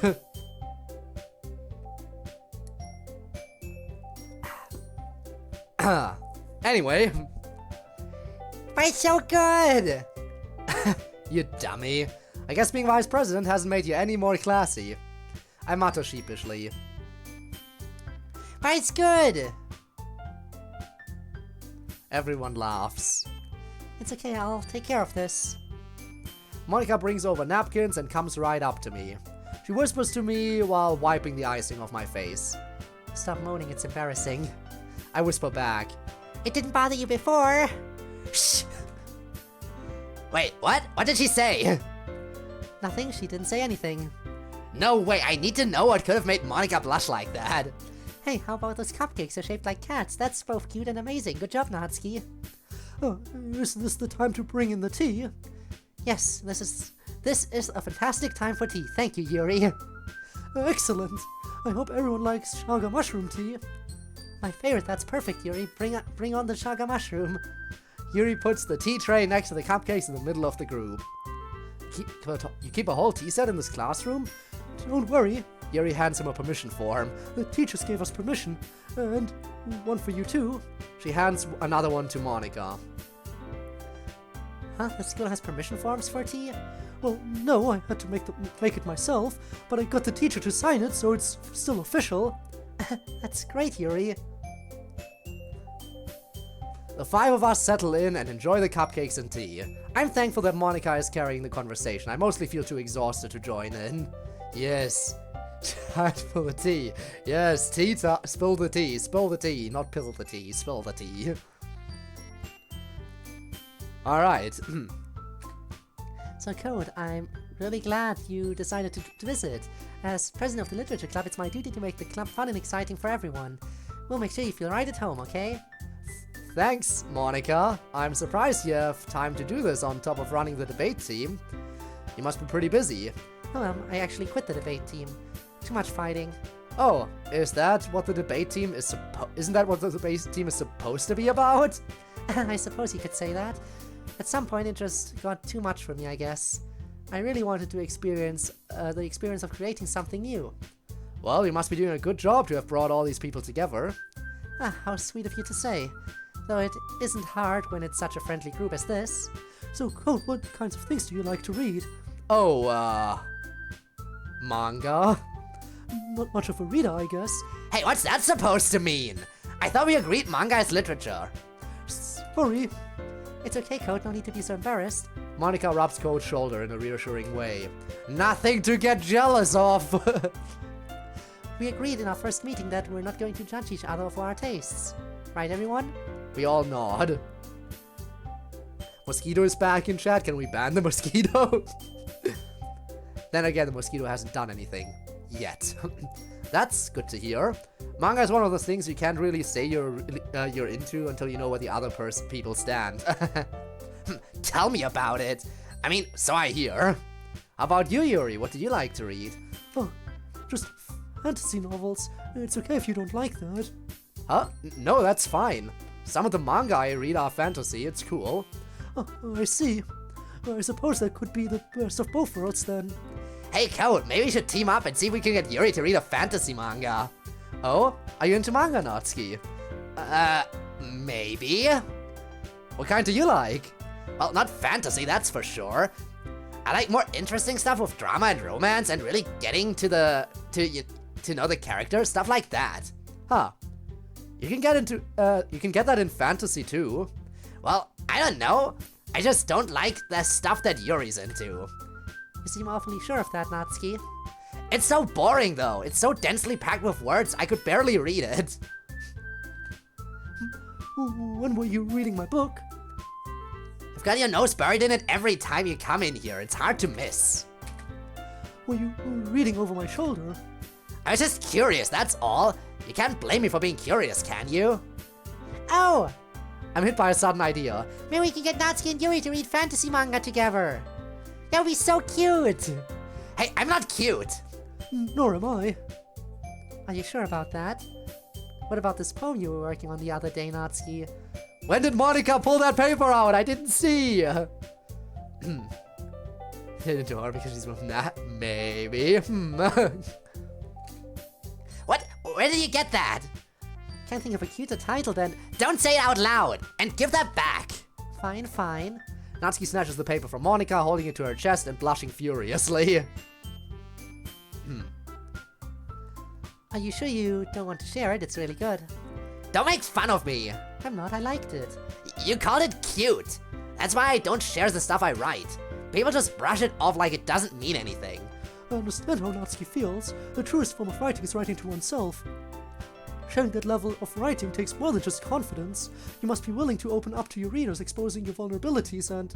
Yada yada yada. See, even Yuri agrees with me. Well, would it be easier to share if everyone else was doing it too? Monica glances in my direction and I catch on to what she's suggesting. Yeah, maybe we can make a game of it! I was thinking maybe we could just have everyone write a poem to share for tomorrow. Oh, that works too, I guess! I think it's about time we have a literature-based activity we can all engage in. What do you think, guys? Does that make it any easier? Natsuki and Yuri glance uneasily at each other. Oh, Just don't call my stuff cute. I suppose as long as no one laughs at me, it's okay. That's the spirit. What about you, Code? What about me? I look forward to seeing what kind of poem you come up with. Whoa, what? Did you forget that I'm not in your club? I'm just visiting. Oh, what? But you have to join. Have to? What are you talking about? Wait, you're not joining? You'd better not have just come here for the cupcakes. Code glares at me. What did you tell them about me? I can't quite meet Code's gaze. I look down at my desk instead. Hold on, let's not get off on the wrong foot here. Sayori didn't do anything wrong, it's my fault for assuming. You don't know Sayori like I do. I know her plenty well, but that has nothing to do with it. I thought you were ready to join, I'm sorry for jumping to conclusions. Code slowly turns back to Monika. I'm not trying to be mean or anything, it's just that I have other clubs to check out before I make a decision. Of course, that makes a lot of sense. I wouldn't blame you for wanting to take your time making a decision. I mean, I'm kind of the queen of overthinking, so I can relate. But someone taught me recently that there's value in just diving in, even when I'm scared. You? Scared? Plenty well. Yeah, of course she knows her plenty well. Inside and out. Say Monika knows? Yeah, exactly. Inside and out. What Rob said. You scared? Huh? Well, I mean, I just have a hard time imagining you being scared of anything. Well, what can I say? Don't judge a book by its cover. Literature joke. But seriously though, take the poem sharing for example. I've never done anything like that in my life. And yeah, honestly, the idea of sharing something I made is kind of terrifying. I hate the idea of being judged for something so personal. But on the other hand, this is such a friendly, welcoming group, I kind of see it as an opportunity. Like, it kind of gives me an excuse to do something I wouldn't normally do. There's something freeing in that, knowing that it's scary, but it will be okay, you know? Well, when you put it that way, it sounds rather inspiring. Yeah, I actually kind of want to share my poems now. Huh. Yeah. Oh, what the hell? How can I say no after that? I've decided. I'll join the literature club. All the tension I was feeling is suddenly released. I finally feel like I can actually relax now. Really? That's amazing. Thank you, thank you. You really did scare me for a moment there. If you really just came for the cupcakes, I would be super pissed. I mean, my cupcakes are pretty awesome, so I can't blame you, but still. Okay, everyone. I think with that we can officially end today's meeting on a good note. Remember to write a poem to bring to the next meeting so we can all share. And Code, welcome to the literature club. Yeah. As we're all getting ready to head home, cleaning up food and moving furniture back, Code comes up to me. Hey Sayori, since we're both here, how about we walk home together? More quietly he adds, you have some explaining to do. My relaxation ends. Oh, okay. Hey, I might as well walk with you. I mean, I was going to visit Sayori today anyway, right Sayori? Yeah. Great, let's go.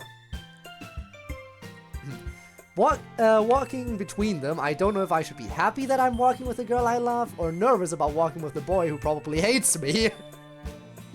I'm dreading what Code wants to say to me. Fortunately, Code seems to be distracted by Monika. Unfortunately, Monika seems to be distracted by Code. At least they're walking slowly, it gives my poor, tired, sore legs a chance to recover from all the running I did today. But it also means I spend more time listening to them talk past me. I kind of mostly just tune it out until I hear my name mentioned. Sayori and I are about to have dinner at her place. Do you want to join us? Code and I look at each other wide-eyed.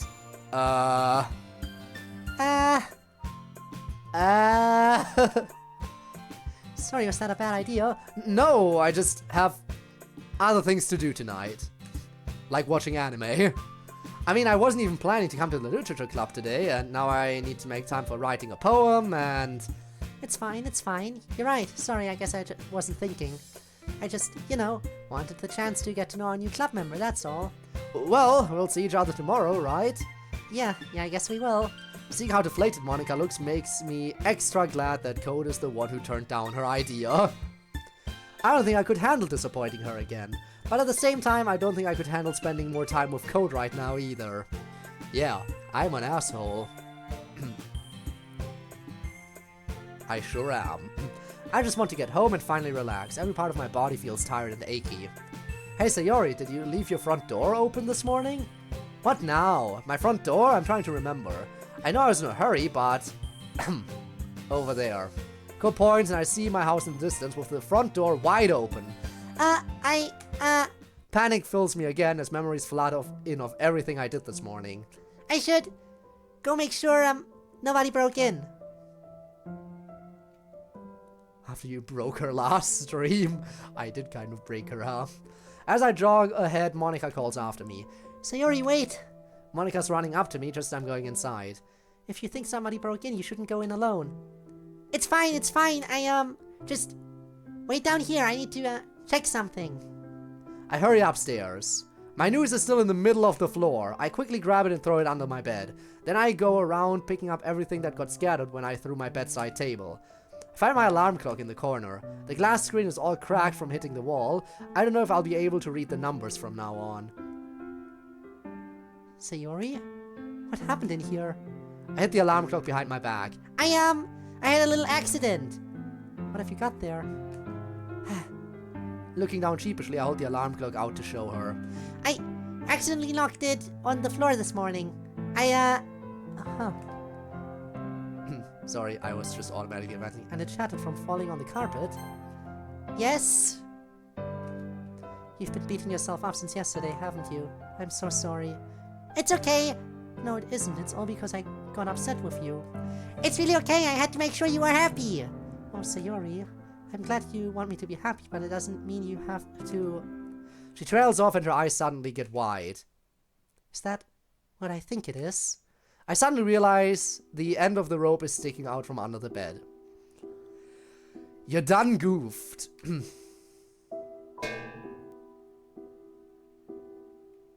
Ow.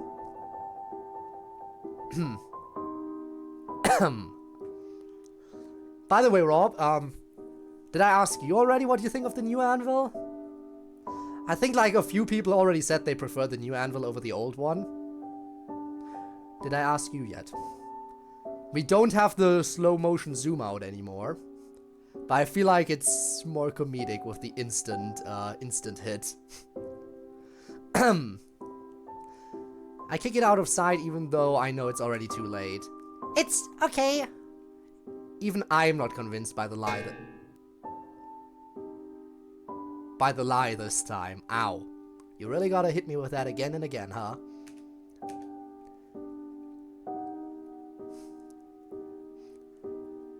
I'm sorry, Sayori. I'm so sorry. No, please don't. When I heard your message from yesterday, I knew it was bad, but I didn't know it was this bad. I wasn't going to do it. I promise I wasn't. I didn't mean to get so angry yesterday. It just slipped out. I just got myself all worked up about the player and I wasn't thinking. Please don't cry. It's okay. I promise it's okay. How can you say that? Am I just supposed to not care that I made you want to kill yourself? It wasn't like that. I know this won't make sense, but I just like holding it sometimes. What? It's my friend. What? I don't know, it just feels good to hold it. I don't know why. Okay, but your friend? Yeah, it's the one that will take all my problems away. Is this supposed to reassure me? I know it sounds bad, believe me, I know. But it isn't, not really. I mean, when I'm feeling at my worst, it makes me feel a little better knowing I can make things go away if I want to. But it doesn't mean, it doesn't mean I'm actually going to. I know it sounds backwards, but reminding myself that I can do it gives me courage to not do it. Monica wipes her tears away. I guess I can sort of understand. I mean, I've spent, I don't even know how many days fantasizing about deleting my file, but that was in the past. I haven't gotten the urge to do that since I met you. And you're telling me you felt like that just yesterday? I look down, shuffling my feet. I can't bring myself to say it was actually today. I was under a big rain cloud. I just wanted someone to hold. Wouldn't you rather hold me? I nod. There we go. Roll my backpack every day. Intrusive thoughts go hard. Please don't. Please don't. No intrusive thoughts in that way. Yes, please. She steps forward and takes me in her strong arms. This is me kind of trying to portray the constant push/pull that goes on inside her head. Yeah, I can tell. The constant push and pull has been a thing that came out quite a few times in different ways. Like the push and pull about, you know, wanting to send Monica away, but then wanting her to stay, stuff like that. There's constant push and pull going on in her mind about everything. I sigh heavily, relaxing into her, realizing more than ever how tired I am. I didn't want to have to deal with any of this. I'm sorry I upset you. I'm not upset with you. I just want you to be okay. And I just want you to be happy. I never wanted to burden you with any of this. It's not a burden. I want to be there for you when you're feeling down. That's just part of caring for someone. A few years ago, my mom said something that really stuck with me. She was having one of her bad days and Dad wasn't home from work yet. And she fell down in the living room and I had to help her up onto the couch. And I remember she was crying. I was shocked because I'd never seen her cry before. Like, I'd seen her upset, but not like this. And she said to me, there's nothing worse than being a burden to the ones you love. And that was the last time she drank. I don't want to be a burden to you. I just want to make you happy. Everything I did today was for you, to make you happy. I don't want you to cry. I want you to know I'm okay, and that there's nothing for you to worry about with me. Okay? You did make me happy. I mean, you do make me happy. She hugs me harder. Ow. Ouchie. Why would you do that? You did everything I wanted and more. I realize now that Code is a bit more stubborn than I expected. So I'm sorry for putting you through that. But did he make you happy?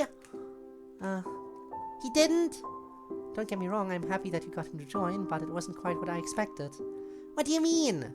I don't know, I guess I've been building up this idea in my head of the player so much that I expected... Well, I don't really know what I expected, but I thought it would instantly feel some kind of magical connection or something. But all I could see was just some ordinary boy.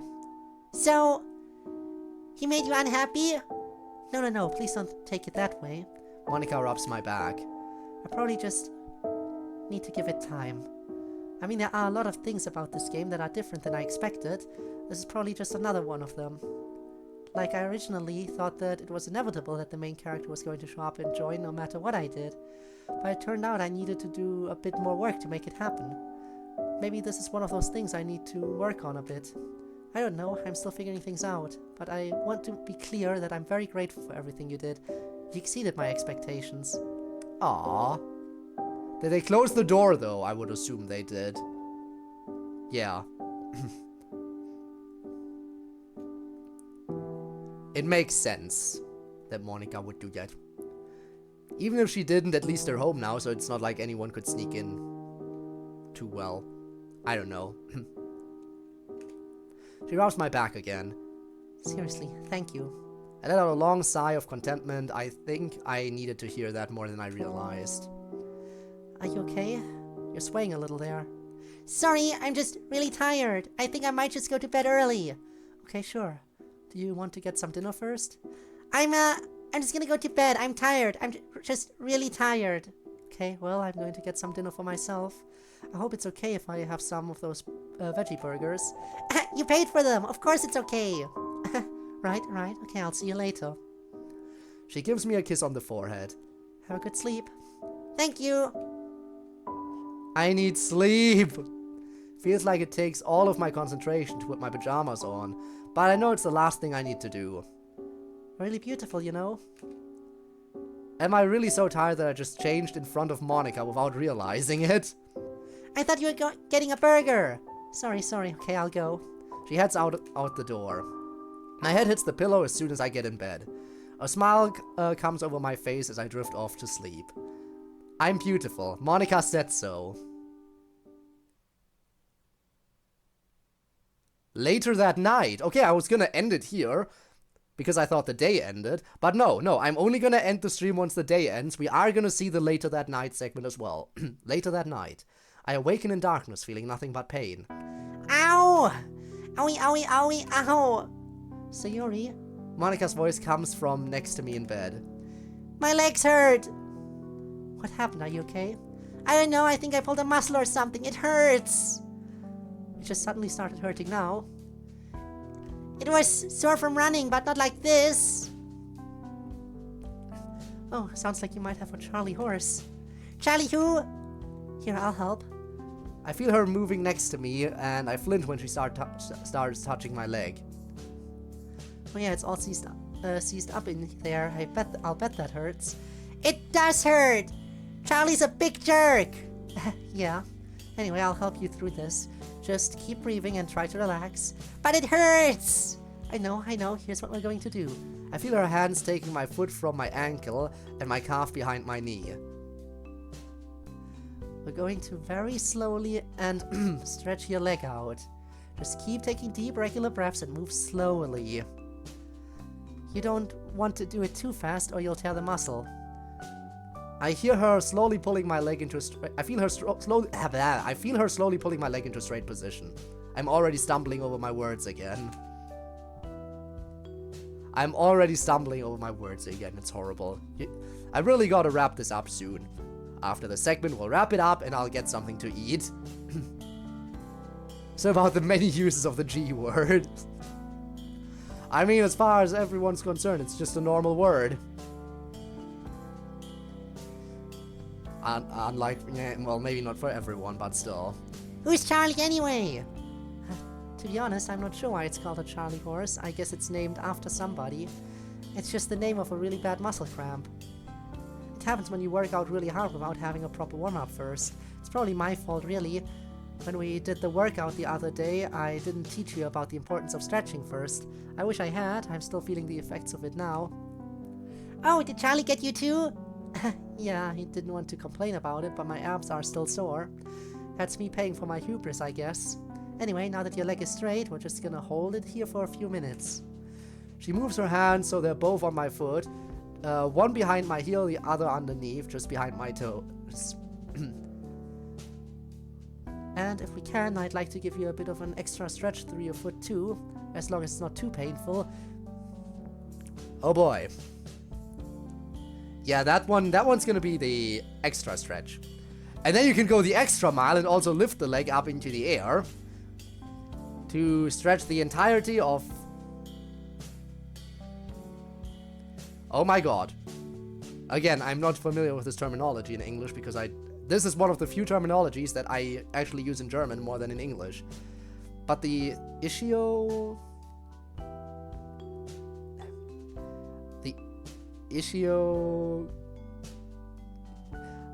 I just know that in German it's the ischiochorale muscles, so you know what I mean. I don't know what the term would be. But yes, basically the rear muscles of your entire leg. Also, hi CodeErr, fancy seeing you again. How have you been? Hope you're well. Charlie bit my no biting. It has been a while. To be fair, hamstrings?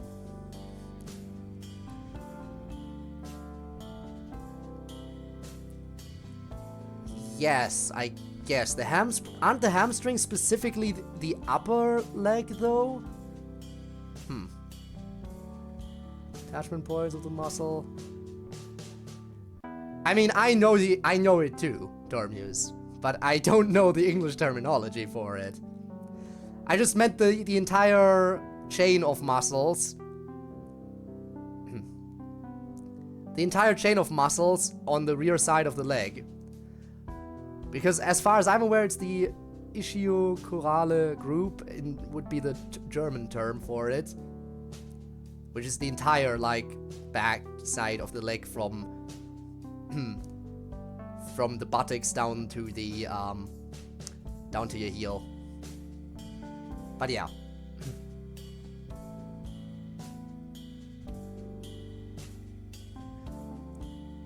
I'm not sure. Are the hamstrings just I thought the hamstrings were just on the upper leg behind. I'm neither an artist nor a doctor. That's fair, yeah. Yeah. The entire chain. Anyway, where were we? It's okay, actually. It's feeling a lot better now. Except... Oh, no. My leg is... my left leg is doing it too. Ow. Ow. Fitting that Sayori's also screaming in pain. Really? Crap. Here. One of her hands leaves my foot and finds the back of and finds my hand in the back of the dark. She pulls me into a sitting position and places my hand on the foot she's working on. Just hold that there. I am going to get the lights and see what I'm doing. Ah, that's bright. Hey, Monica's PJs. Nice. The entire muscle group, but the meaning is clear enough. There you go. There you go. Again, you can come to me with muscular terminology, that's fine, but I won't, I will only know. That is one of the, again, muscular terminology, anything, and most of the anatomical terminology I know will be German only. That is one of the few subjects where my German vocabulary is actually bigger than my English vocabulary. And yes, those are absolutely adorable PJs. Of course, you're gonna take a lot of screenshots, Rob, absolutely. It's bright. Hey, those my old pajamas? Yeah. I hope you don't mind, I found them in your drawer. You were still passed out and I didn't feel right slipping into your bed naked. That's okay, they don't really fit me anymore. But I didn't want to get rid of them. I can't blame you, they're so cute. Yeah, great, you said you were going to help me with my leg? Right, here. She comes over and takes my other leg in her hands and starts gradually stretching that one out too. Thank you. I don't know what I'd do without you. What were you running for anyway? I was late for school. Oh, right. I must have put you in a really anxious state of mind, I'm sorry. It's okay. You keep saying that. How bad does it have to get before you're willing to say it's not okay? I don't know. Look. When I got mad at you the other day, I was obviously overreacting. You're allowed to call me out on that, you know? You don't have to just stand there and take it. How can it be overreacting when you said it's the most important thing in the world? Well, I guess you got me there, I did say that. But that didn't mean I wanted you to hurt yourself for me. Maybe, I don't know, this could be a sign that we needed to communicate more. Well, we're talking now. Yeah, here we are. I'm just going to put a stretch through your foot here. She adjusts her hand position on my foot. Let me know if it hurts. It's okay. Don't just tell me it's okay. If it hurts, please tell me and I'll change what I'm doing. I'm serious. I want you to help me here, and I can't do that if you keep telling me it's okay no matter what I do. Oh, right. Well, it's feeling better, so you must be doing it right. Okay, good. We'll hold that position for a bit. So, if we're going to communicate more, how do I tell when you're overreacting? That's actually a good question, I'm not sure. Maybe you can tell me about, what you were feeling that day. Okay, well, you have to understand the player is really important to me. Like, I will fully admit I'm obsessed with them. I mean, I say them, but the player's probably a him, since they picked the boy option at the start of the game. Anyway, I think about the player a lot, like I'll find myself wondering what he's doing today or whatever. And it's been that way for as long as I can remember, since I figured out this is all a game. So, when you told me that you hadn't invited Code to the club, I kind of lost it. I felt like you'd just taken away something I've been striving for my whole life. But I know it's not your fault, you didn't know, you didn't understand, and I was just torn between wanting to yell at you and feeling guilty for yelling at you. I see. Gave me the selection of PJs for Monica. I was initially thinking of a cow print since she bought it from Sayori. I saw the sheep and was like, I must have the sheep. Sheep is the most fitting for, you know, PJs, for the sleeping, for the sleep, the big sleep. I'm going to go back to your right foot and stretch it the other way. Oh!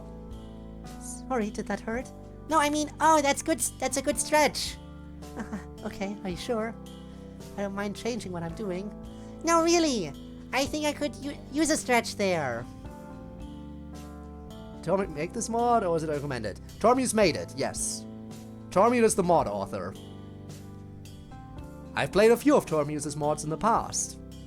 There was Doki Doki Storm as one of the bigger ones, and as one of the shorter ones, there was Sayori Says No to Suicide. That was another really, really fun one. Also, Yuri's New Toy is another fun mod. I played quite a few of your mods at this point, didn't I, Tormuse? But hey, they're good stuff, so, you know. Okay, we'll just hold this position then. Can I ask you a question? Sure. Did you know Code before you met him today? No, not at all. I didn't even know he existed until you mentioned him yesterday. Then why were you so obsessed with someone you'd never met? Not Code, I am obsessed with the player. Code isn't the player? But you just said that by not inviting Code, I took the player away. Code is an ordinary boy. The only thing special about him is his connection to the player out in the real world. So, Code is real, while everyone else is fake. No, Code isn't any more real than anyone else in this world. He's just connected to the player. The player is the one who is real. Okay. So you're hoping that Code will help you meet the player? I can't meet the player. It's impossible. He's out in the real world. You aren't getting any of this, are you? Well, Monica, you're not exactly doing a good job explaining it to her, are you? Just saying. How about you just sit her down and explain everything to her? Exactly how it is. And if she doesn't believe you, you can easily prove it. Impossible with current technology, that is. True, it is impossible with current technology.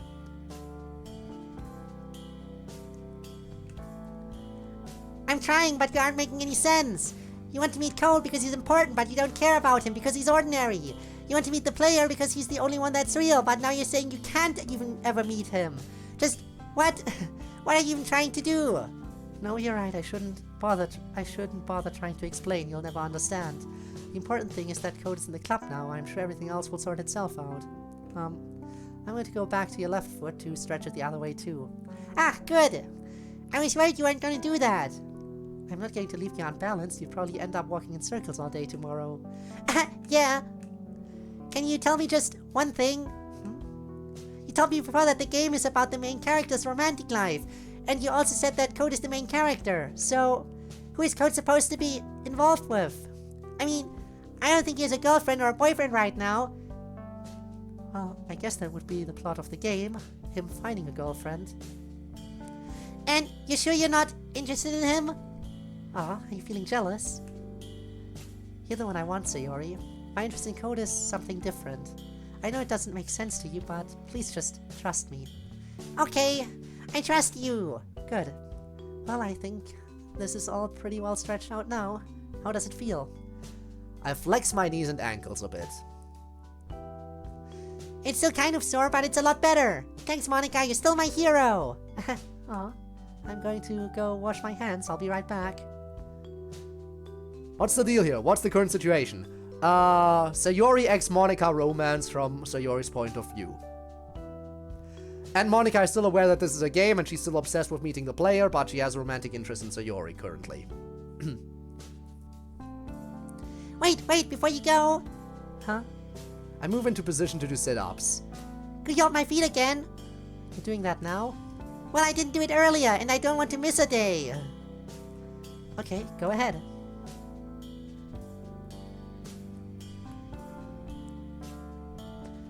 And there we go. Thank you. Good job, Sayori.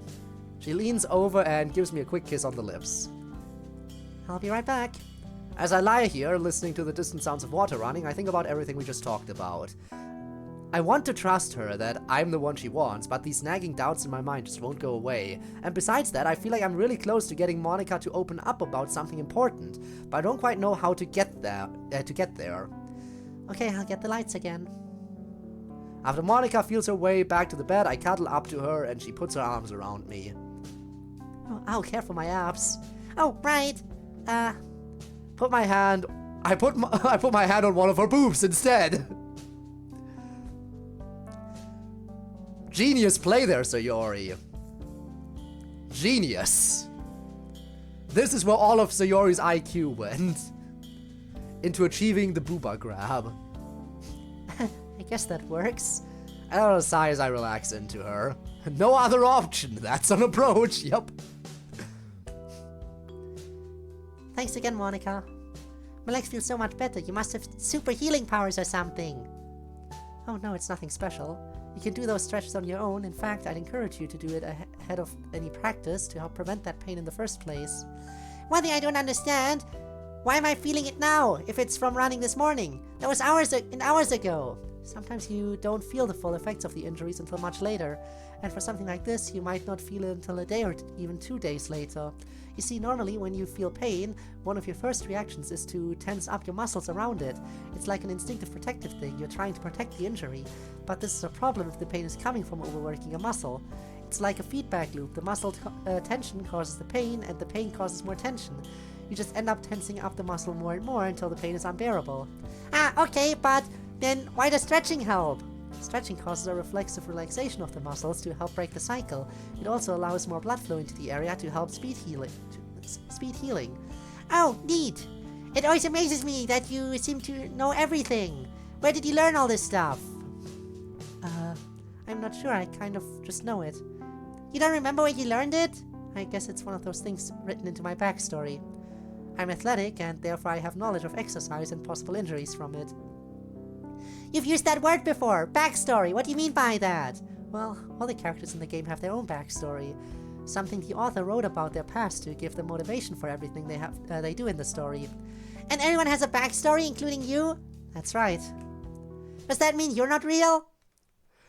Really cutting to the heart of the matter here, aren't you? Perhaps not the best approach, but certainly an approach. They've gone further than booba grabs at this point, grave error. They've gone much further than booba grabbing. In fact, if you were to look at the very, very beginning of the stream, if you were to check the very beginning of the stream VOD, you would see how much further they've gone. And this we wait until tomorrow. We gotta wait until they wrap up the day properly. Suddenly, Monica's whole body tenses up. She's breathing faster than normal. Are you okay? What am I doing? Huh? She whispered that so quietly that I can't tell if she was talking to me or herself. Did I say something wrong? I think I don't want to talk about that. But you said you wanted to communicate more. Maybe this is something that's really important to talk about. I just want to go to sleep now. Are you sure? You seem a little upset. I'm tired. I just want to sleep now. Oh, okay. Good night, Monica. She doesn't say anything else for the rest of the night, and she doesn't relax either. As I settle into an uneasy sleep, I wonder if I push things too far. The next morning, which we will see tomorrow. The next morning, the next morning, the next morning. Tomorrow, same time, we will see what happens the next morning. Looking forward to the suspense. The absolute suspense. See you in roughly 20 hours, I guess, yes. Now then. Since we're good to go, let's see if we can find someone good to raid. We could raid Stuffy again, because Stuffy is Stuffy. We could raid Zora, my fellow XP Vanguard partner. Gotta love the XP Vanguard! Big shoutouts to everyone in the XP Vanguard. They're amazing people. Except for me. Everyone in the XP Vanguard, except for myself, is an amazing person. Close to the halfway point. Alright, so we are gonna need a 4th day. That fully confirms it. In that case, I might as well schedule the DDLC stream for Thursday already. Be nice to yourself. But everyone else is so much better. The XP Vanguard is full of incredible people. And I am along for the ride.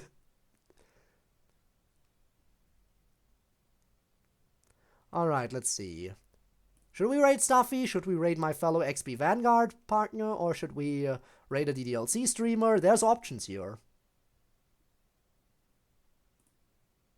I honestly don't know.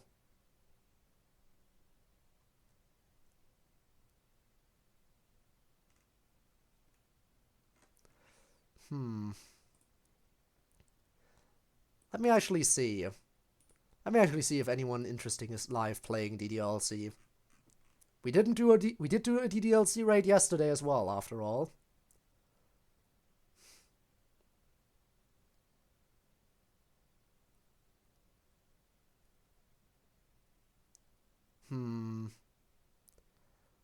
What about this person? What are they like?